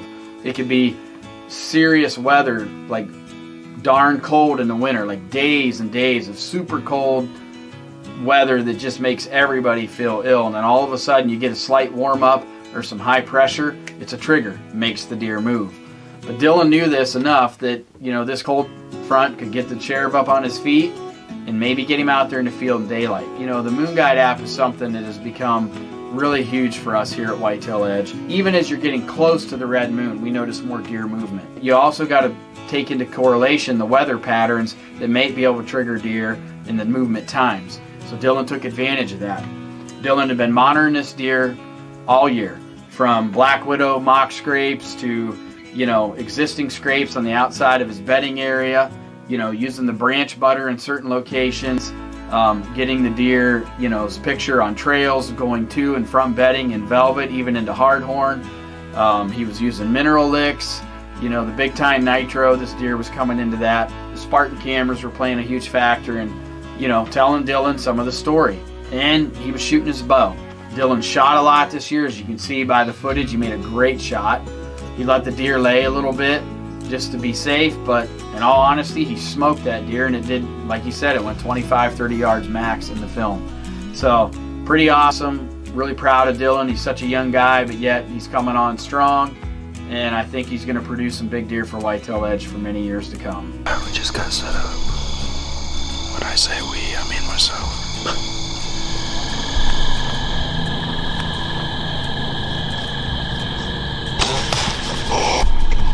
I can't freaking believe it. I just smoked the sheriff. I got the boss on the phone, Ben Rising. Yes, dude. Oh, congrats, brother. Yeah, baby. Oh my God, man. Let's go Go get check him. your deer out, man. I see Dylan right there. Going 25 yards. Wow. Finally got my hands on it, man. What's in it, Super happy, especially this being my first deer for Whitetail Edge. The footage, everything, you know, self-filming is no joke at all. It's not easy. Couldn't be happier. He's a giant. We're gonna do everything we can to get this deer out of here. It's not gonna be an easy chore. Thanks for watching Whitetail Edge. Stay tuned for next week's episode, which is going to be me in Ohio after a big deer we call the Splits. The fork buck, split buck, you name it, whatever you want to call him. He's an awesome buck. Everybody talks about the October lull, but we're going to show you next week a little trick that you can kind of get on these bucks when things aren't the greatest.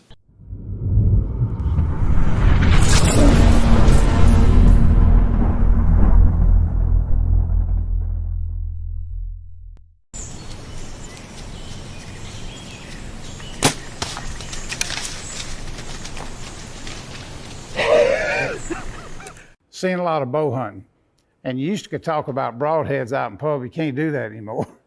You talking about starting an argument. People lose their mind over broadheads. You know, mechanical broadheads, 3P, one, you know, single broad. Let me tell you something, and I don't have sponsors. I saw a guy, a good friend of mine, this was 35, 40 something years ago, maybe longer than that, on accident, killed a deer graveyard dead with a field point. He pulled the wrong air out of his quiver, 10-ringed it, and the deer ran. Of course, there wasn't any blood. We ended up doing a little grid, but it hadn't gone 80 yards. There's so much good stuff out there right now, you can overthink it. You can overthink it real good. Here's the deal.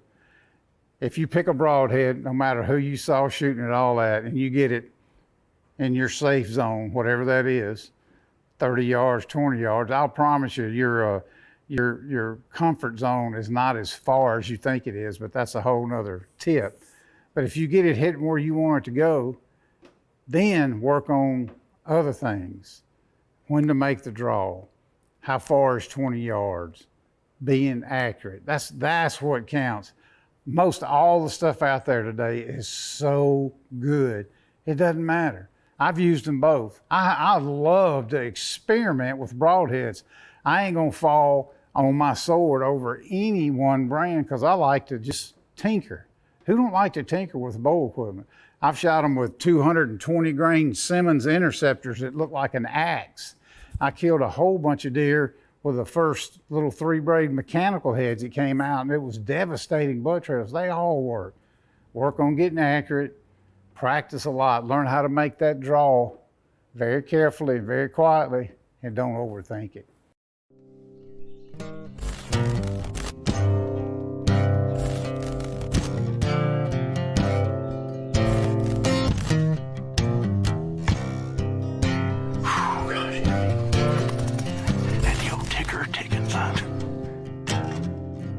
I'm but a boy, though I own a heart as old as coal. Searching for something in the forest where I stroll. I'm out here 'cause I got nowhere to go.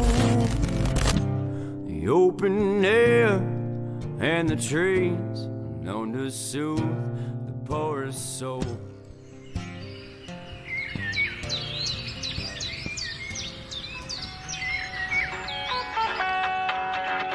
We're headed out with several of the road crew members, and we're headed to Possums in Missouri.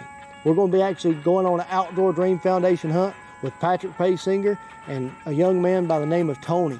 Tony actually turns 13 on this hunt.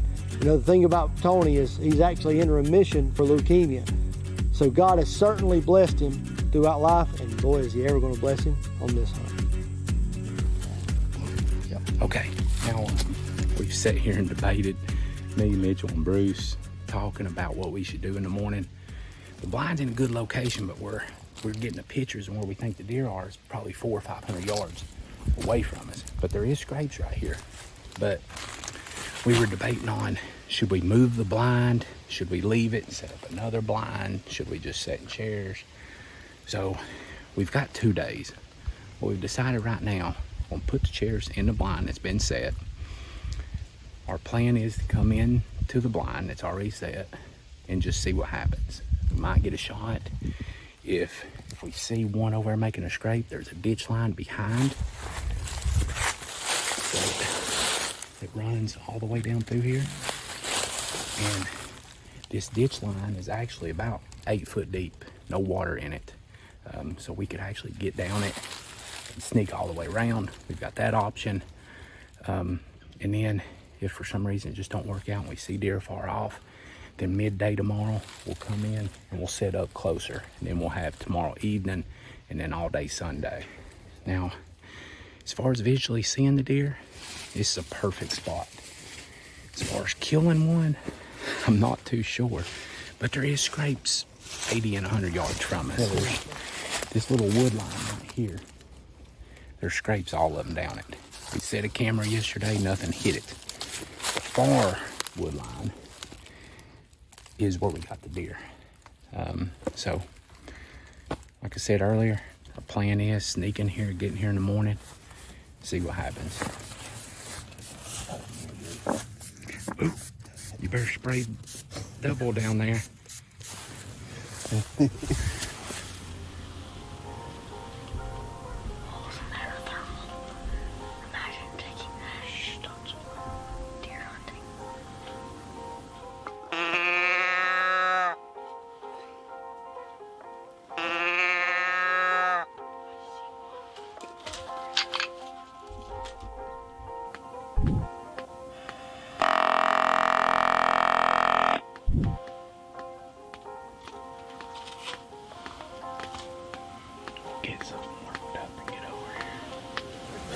Alright, well we are done for our first morning hunt.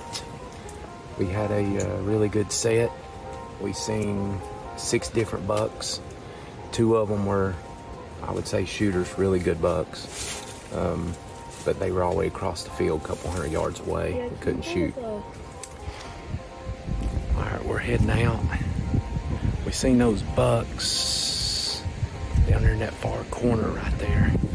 And we were back over here, a couple hundred yards away. So what we're thinking, we dropped the decoy here in this ditch. We're probably gonna go down this wood line, this little ditch line, this afternoon. As long as we have enough east wind cutting that way, we're gonna ease down to where we're 150 yards from that corner. That's the game plan right now.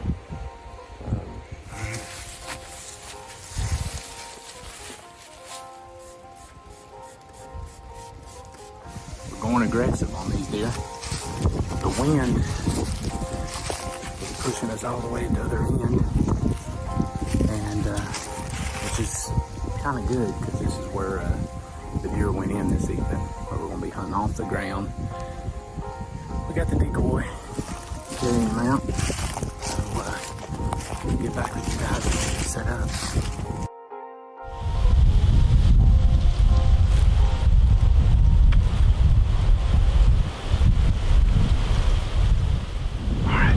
October 31st. It is our first evening here in Missouri on the Outdoor Dream Foundation hunt. Here with Tony and his father Jeff. We had a very eventful morning this morning. We seen 6 bucks, 2 shooters. They were all across the field.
Bet. Bet.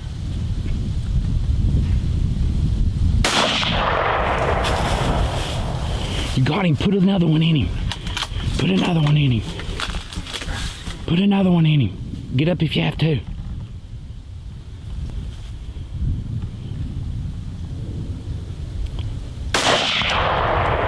Get another one. Stand up. Stand up. Get over there.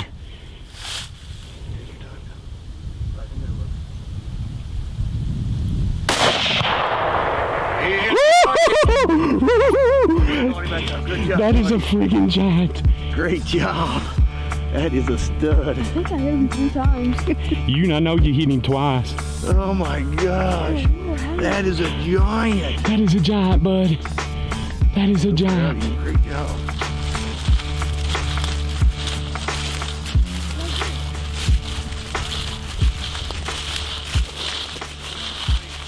Poke him in the butt. Oh my gosh. Dude, that's a booner. Oh my gosh, dude.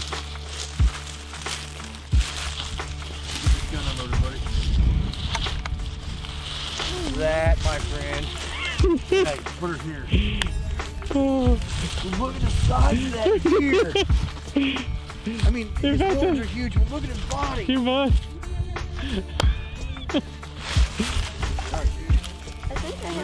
Get back there with him, Daddy. Tony, what have you done? What do you think of that, bud? It's ginormous. It didn't look, I'm not gonna lie, it didn't look this big when we were down there. I guess it's because of the beans. It covered up most of its body. Okay, hold on a second. I'm gonna spin him. So I just shot this deer. He was running out from the woods chasing a doe, and everybody was hollering at him to get him to stop. And we did, and I shot him. I shot at him 3 times, but I only hit him twice. This is my dad, Jeff. That's your right, and though. This, oh yeah. It's Mr. Ed. Yep, that's Mr. Ed. And he's the one that made this possible, Yeah, this is all landowner. because of Ed. Thank you. And he's Thank come you, out Ed. here to recover it. Yep. What do you guys think now? Grateful. You Special day we're never gonna forget. ready to get him loaded? Yeah, Try to get him loaded up here, I guess. Freak. I don't know why in the world we told him to leave it for another year, man. Well, after Tony's hunt had finished up, the kids from the Outdoor Dream Foundation, they had left. Well, Patrick was fortunate enough to be able to hunt the exact same farm in the exact same corner where Tony was able to harvest his deer. Let's see if Patrick can get it done just like Tony did. Well, it is the evening of November 3rd. I'm sitting right back in the same spot I was this morning. Perfect spot. But this morning we had dogs running everywhere. I mean all over the farm. And come back in this evening. It is 74 degrees and the neighbor is cutting his beans. So I've got a combine that's going by me.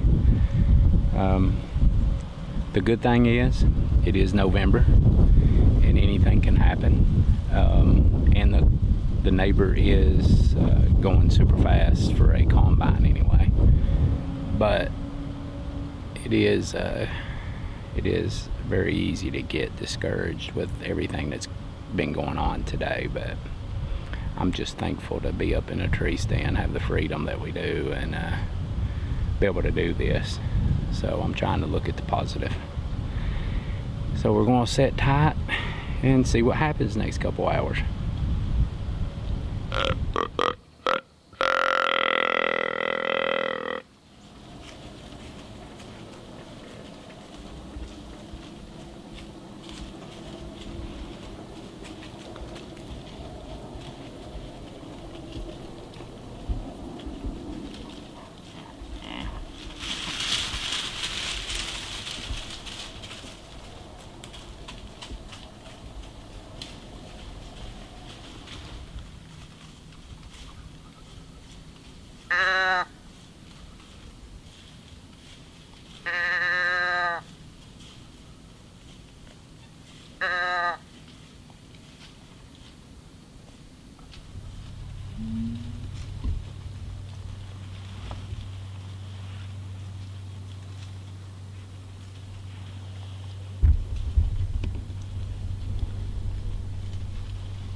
Eh.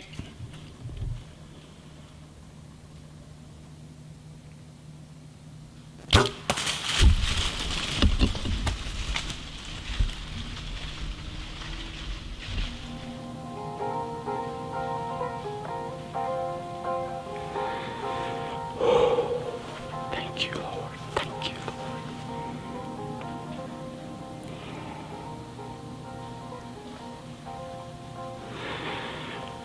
What an evening. What an evening. You never get down. It's been one crazy morning, afternoon. Nothing has went well. The farmer, I stayed positive. The farmer just left an hour ago. Got calm, cool. Deer started pouring out from everywhere. He come grunting, running all over the place. I'm trying to self-film. He finally gave me a 27-yard shot. It looked like I drilled him. He's a good 10 point. No monster, but I'm perfectly happy with the bow. Here's my 2020 Missouri buck. What a hunt. Election day, man, we started out the morning with dogs running in this field. Then I come in, it was warm, and wouldn't you know it, the farmer next door was cutting the beans. But I didn't get mad. I just stayed positive, and I guess about an hour and a half before dark, he got finished. He quit. Then with about 45 minutes later, the deer started pouring off the ridge into the beans. He come down chasing does.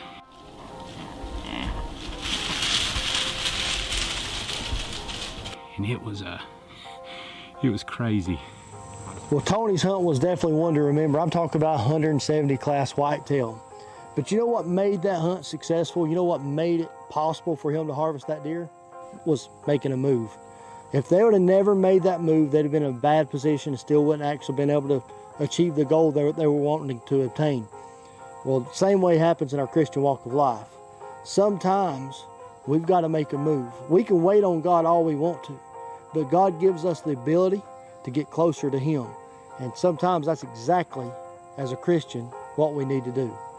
We need to make a move, get closer to the Lord, and love on Him just a little bit more.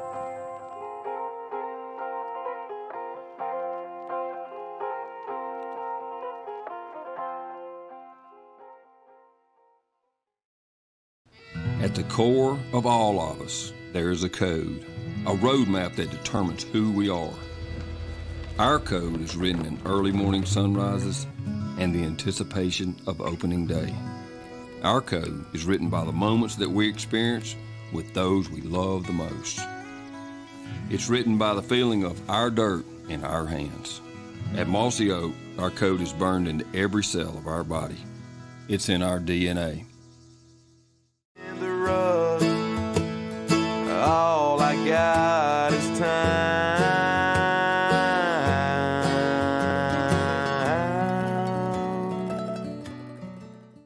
All right, coming up next, this is going to be special. We're going back in the vault, back in the day, when the cameras were big and so were the hearts of the guys running them. But there's so many great hunts from way back in the day, because we were producing 5 shows at one time, and not everybody got to be on Hunting the Country and stuff. And this one's extremely special. This was Bob Dixon, God rest his soul, who was known in our world as a turkey caller, won all them owl hooting contests, but I'm telling you, loved to bow hunt as much as anybody on the planet. And I still use some of his tips today. We did a tip one time about taking an extra shirt, tying it to the tree, so when you lean back, you're not knocking bark and stuff. That's Bob Dixon. Always fun to look back at him. So let's go check Bob out on some solid gold classics.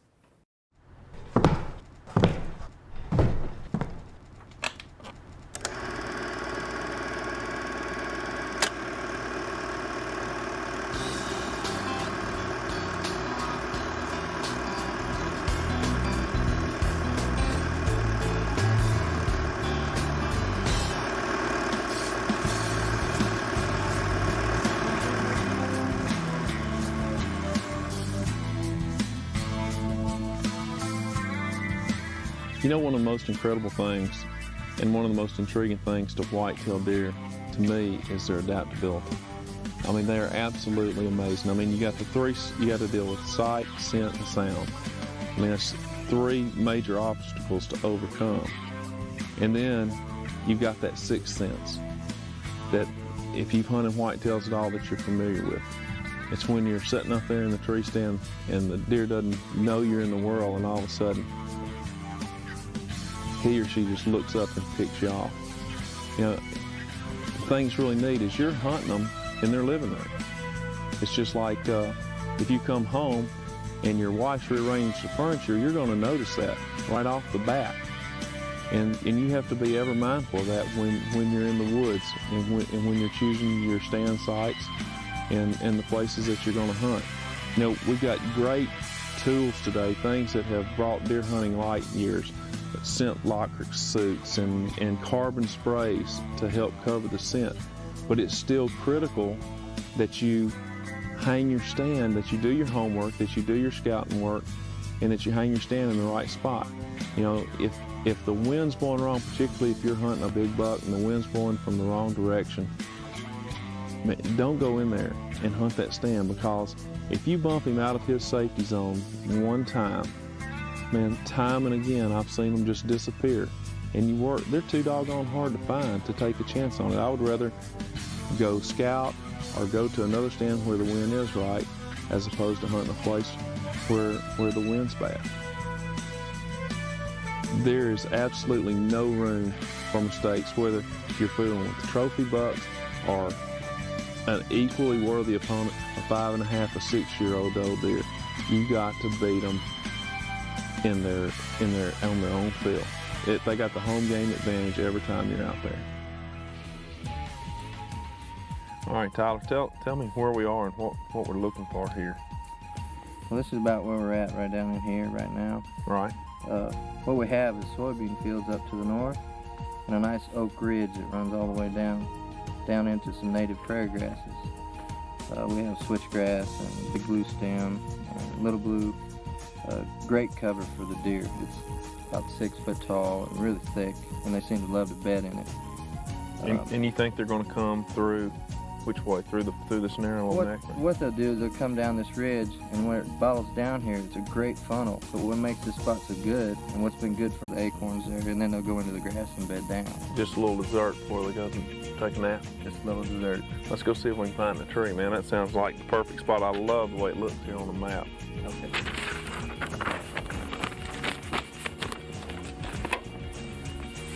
Well, here's the tree I was telling you about on the map, the big red oak. Oh man, yeah, look, you can see. There's a scrape right there. Scrape right underneath the tree. The grass mashed down everywhere. Look at all the acorns on the ground, the droppings everywhere. They've definitely been using it again this year. Man, they are. It is raining acorns in here. Let's get right over in the edge of the woods. I mean, it's right on the edge. Some falling out here, some falling on the inside. Man, look at the acorns. Let's get some sign and trees. You find a tree just in the ridge where you can shoot out in the field and down along the ridge. Man, it's just torn up in here. I'm going to tell you what you can tell just by looking at this. The leaves are matted down in here. The deer are spending a bunch of time. Well, look at all the droppings, the acorns, the souls everywhere. They've definitely been in here. Look at where they've been chewing them up. They are. Right now, the deer are coming from the west. Sure, if we take this west all the way up the ridge, you come to the soybean fields, and it's 400 or 500 yards up that way. But if we got the wind like it's changing to right now from the morning, we're gonna have a southwest or west wind. We'll be perfectly set up in here in the tree, just right in here. That's what we've done in the past. You want to be able to shoot to the edge of the field too, because they may come right down the edge. You don't have to be a deer hunting expert to pick a spot like this, man. This is awesome.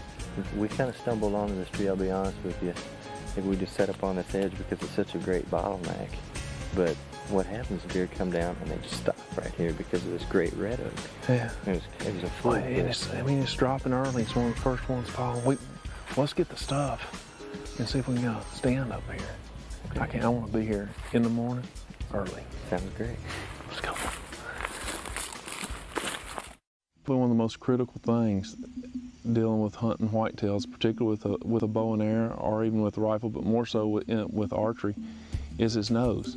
I mean, you know, you can almost compare him to a coyote when it comes to his sense of smell. I mean, you've got to have the wind right.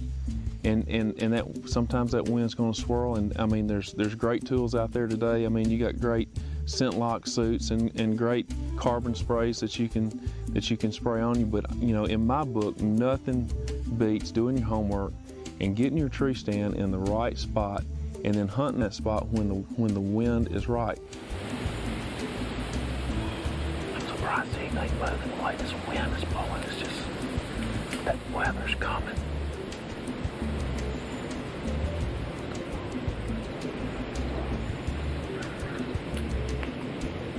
Man, listen to her crunching.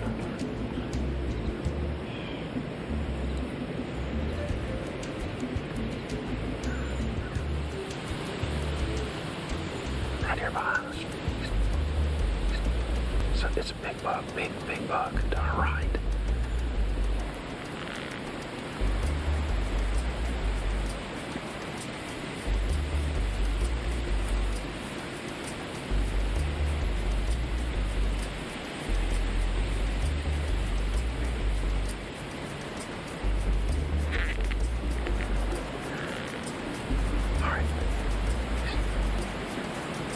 Coming up the hill.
going here to Iowa.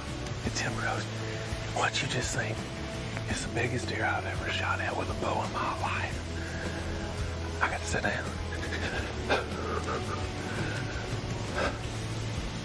Man, to God be the glory, what a hunt. What a hunt. Come on, man. You're not gonna believe this dude. Look at this. Look what a buck. Look at that. Is that a monster? I'm glad I didn't have long to look at him, because I would have fallen out of the tree. He's a big old, look, he's got one, he's got all the mainframe stuff. He got old broken brow tine. I wouldn't want to have been the one that was pushing around. And he got all this stuff sticking out the front, looks like an elk. Look, those are turned down. And these dudes right here got that palmation and those two little kicker points coming off of there turned down. Man, you hunt your whole life. I still can't. Oh man, what a week. I mean, you come up here and you get to spend some time at Timber Ghost and meet Mike and all the guys, and they've been busting their fannies all weekend working for us, and everything's just been perfect. The stands are great. I mean, it's just like you do it yourself. And it's just incredible, and and then all of a sudden, you understand why they call it Timber Ghost, because this dude just pops up out of the ground. I mean, we're sitting there watching the does, sun's coming up, beautiful morning, and bam, there he is. It was absolutely unbelievable. The only other thing, it's so easy to get wrapped up in bighorns and trophy bucks, and that's the biggest deer I've ever killed in my life. I'll probably never kill another deer that big. But how lucky we are to be able to come out here and do this and spend time in the outdoors, and what a privilege it is, and it's so easy to take it for granted. It's so easy to take it for granted. I'm gonna tell you, whether it's a great big trophy buck or lifetime or a little old doe back home, I'm a lucky man to be able to do this right here.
Just an awesome deer.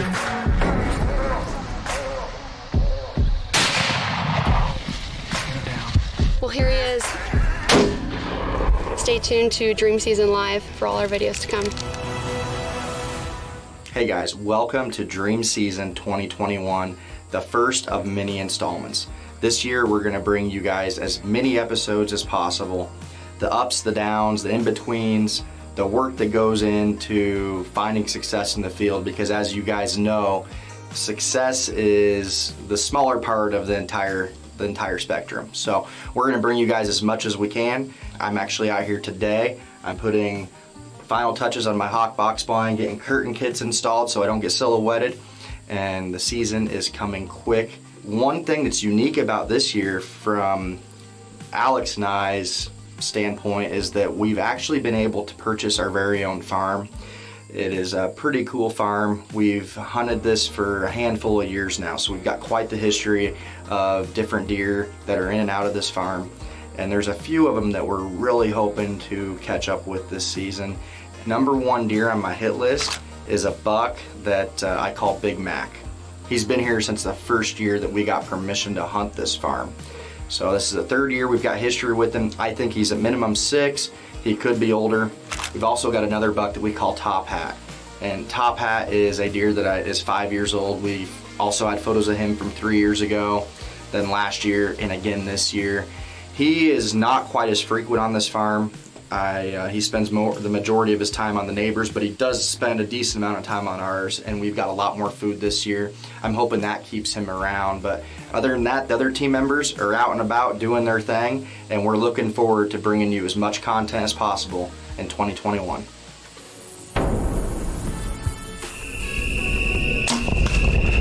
Yes! Your classic rut hunt. Wow. And my landowner tag is filled.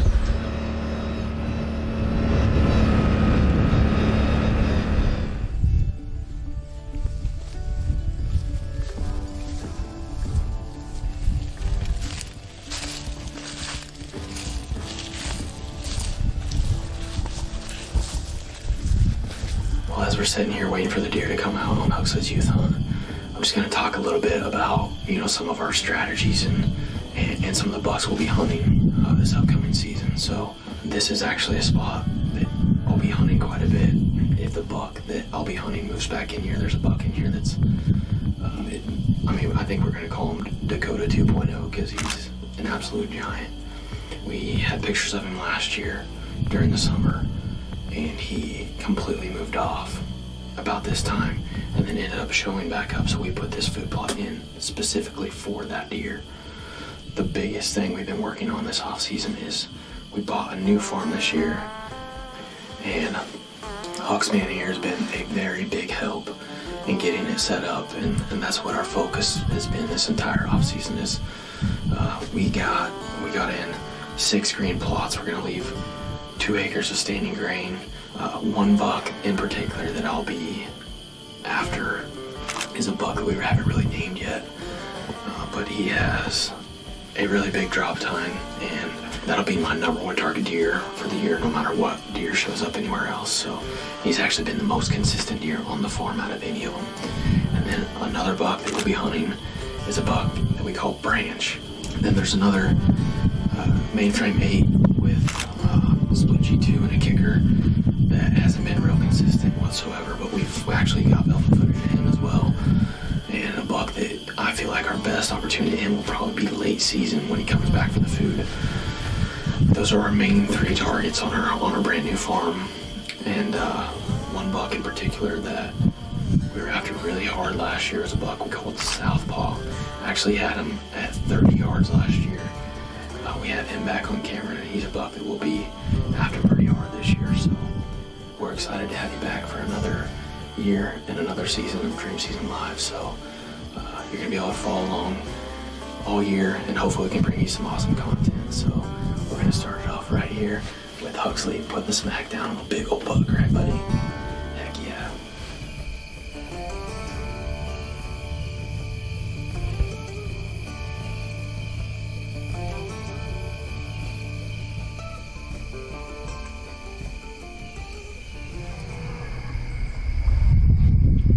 Hux, you need to get set up that way. I'll turn on the lights, maybe. Yeah.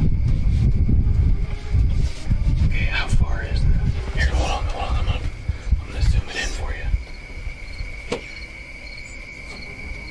He's too far, I think, isn't he? I have no idea. He's too far, buddy. He's too far. No, he's not. Maybe I'll come back this way. He's just too far, buddy.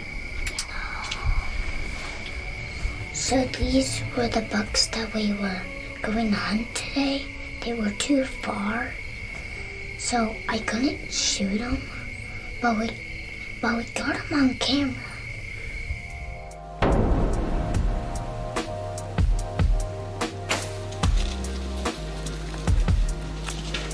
I just smoked Showtime.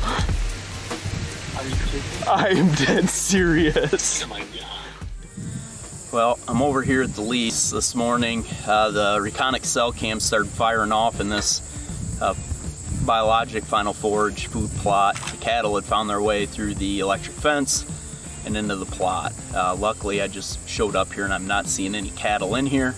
Nonetheless, I brought some extra T-posts. There's a few spots where I know I needed some extra strength in this fence. So hopefully that'll solve our issue here, and we won't have to keep coming back and fighting the cattle as we get to fall here. So, you know, Dave Kramer and I were here just 2 days ago, finishing up our summer work, putting in horizontal rub posts and trimming some shooting lanes on our double sets, and the electric fence looked fine at that point. I'm assuming at some point yesterday with the high winds, this tree branch broke off and of course landed right on the electric fence. So that seems to be where that cow got into the plot at. This is our best plot, my best plot that I have on any of the properties that I hunt. So I want to protect this this plot at all costs. Also where I harvested my big buck last year. So it's kind of a sentimental spot, and I think it can produce again if we keep the food here and keep the cattle out of it. So we'll see if we can get lucky again this fall. Northwest winds at 8 miles per hour. Pressure is on the rise. Front is moving. Perfect conditions for Hot Corner. Shooters been all over the south. Want to focus on afternoon movement. Hot Corner, 3 p.m. It's the easiest decision you'll make this season. Get ahead of your game with DeerCast.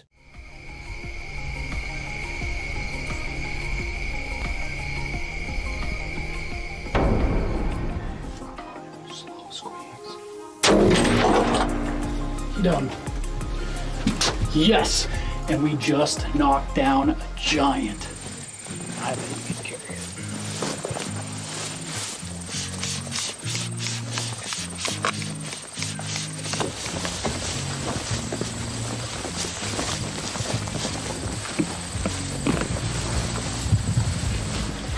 Well, we've got a little bit of downtime here, and I'm sweating. I might as well talk about what my plans for the season are. We've had a pretty good summer. Me, Taylor, and Chris actually share this farm, and we've got several mature bucks, but one in particular is this big clean 10 that we think might be the deer that I wounded a couple years ago. That buck is going to be a target come early muzzleloader season, either myself, Alex, Taylor. So there's that. And then on my main farm, my home farm that I grew up hunting, a couple deer that come to mind in particular is a buck that I passed up late October last year at point blank range. He's a 4-year-old. Probably 150, 155 inch deer with just really tall brows. And there's a buck we call Greco. He should be 6 or 7 years old this year. A friend of ours wounded him last year during the season, and he had made it and didn't seem to be affecting him. So again, hopefully he shows back up. That's another deer that doesn't summer on that farm, but does show up in October.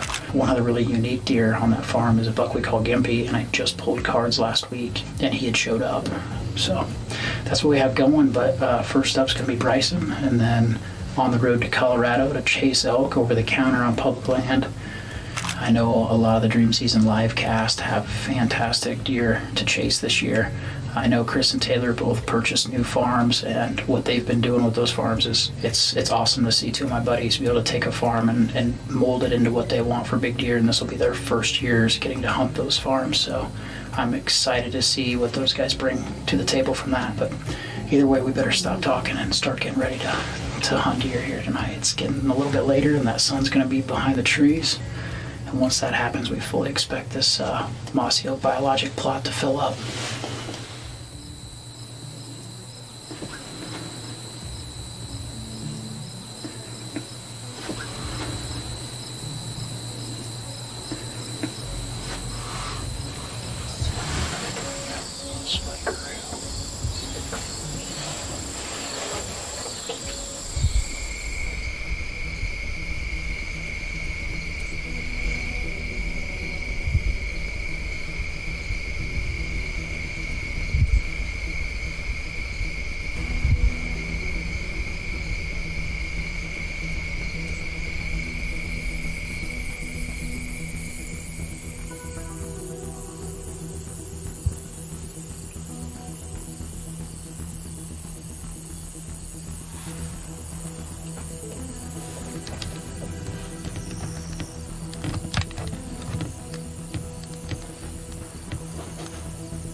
Not a bad first night.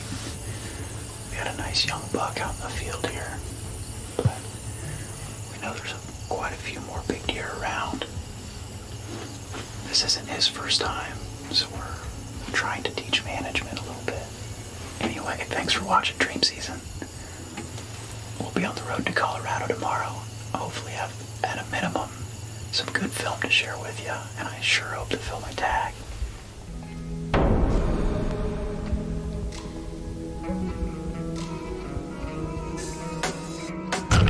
Awesome. Another one down for Dream Season. That is just a awesome whitetail. Hey guys, welcome to Dream Season Live 2021. I'm out here today on a new farm for me this year, actually a farm that we purchased late in December last year of 2020, and my main goals are to figure out how the deer use the farm, take an inventory of what's here, and get as many projects done that will benefit me in the future. So that's what most of this year has been. Anything from putting in a culvert that collapsed on me and set me back on the rest of my food plot work for the year, or cleaning out the edge of the pond that's overgrown, putting in trails and getting a few food plots established, and trails and access to get into those spots, and trying to get some blinds set, and just all the prep work that goes into creating a deer habitat and a place that I can hunt effectively. So, you know, starting in the spring, we burned this property, burned the CRP, and then established some food plots and got some blinds in place, and it's slowly but surely coming along. So there is one buck on this farm that I know is old enough based on last year's photos and now this year's photos, a buck that I call TB12. He's a triple brow buck with 12 points, so I've nicknamed him TB12, and maybe get him out of here because I don't think he's ever going to do anything, but he is mature. And there are some younger bucks with some great potential on this property that I really want to hang around for at least another year. My home farm, the farm that I live on, will be one that I focus in on harder this year. We've been actually tweaking and putting a lot of work into that property for 9 years now, and we're starting to really build up an age class that I'm happy about and excited to hunt. So hopefully in the coming weeks as the season opens, we're on some good deer, and you guys can enjoy that with us.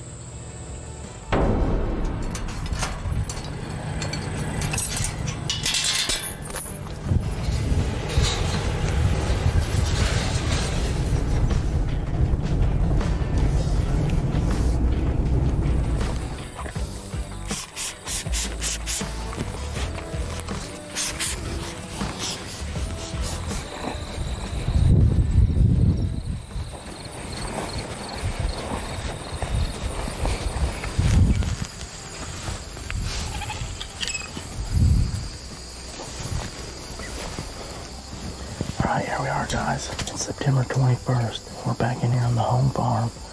Down in here, I was in here last Saturday.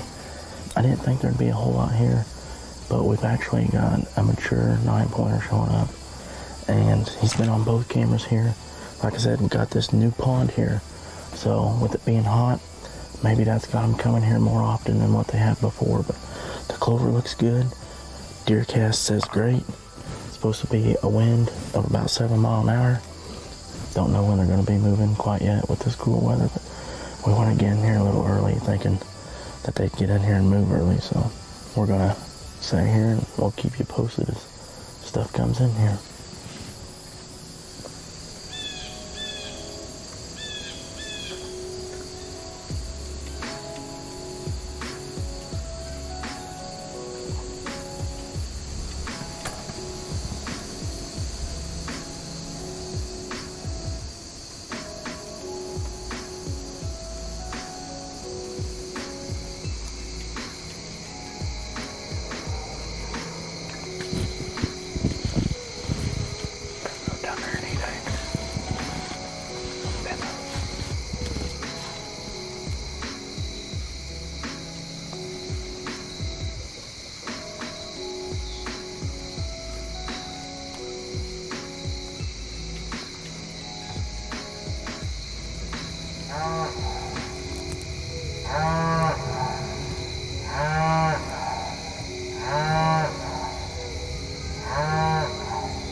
Well, we're about to wrap it up here. We've only had that one little 8-pointer come in here this evening, and that coyote earlier in the day, so we get out of here. I'm gonna go down here, swap out some cards and cameras, and get back to the house and check them, and see what's going on, if they've been in here at all, so I'd say we're gonna wrap it up and get out of here. And hopefully we can get back with you guys here sooner than later. What matters to you right now? If this past year has taught us anything at all, it's that we need to redefine what matters to us. What matters to us is spending time with our people. God, we thank you for this food. And giving thanks for all that we've been given. At Mossy Oak, what matters to us is helping you get closer to nature. What matters to us is in our DNA.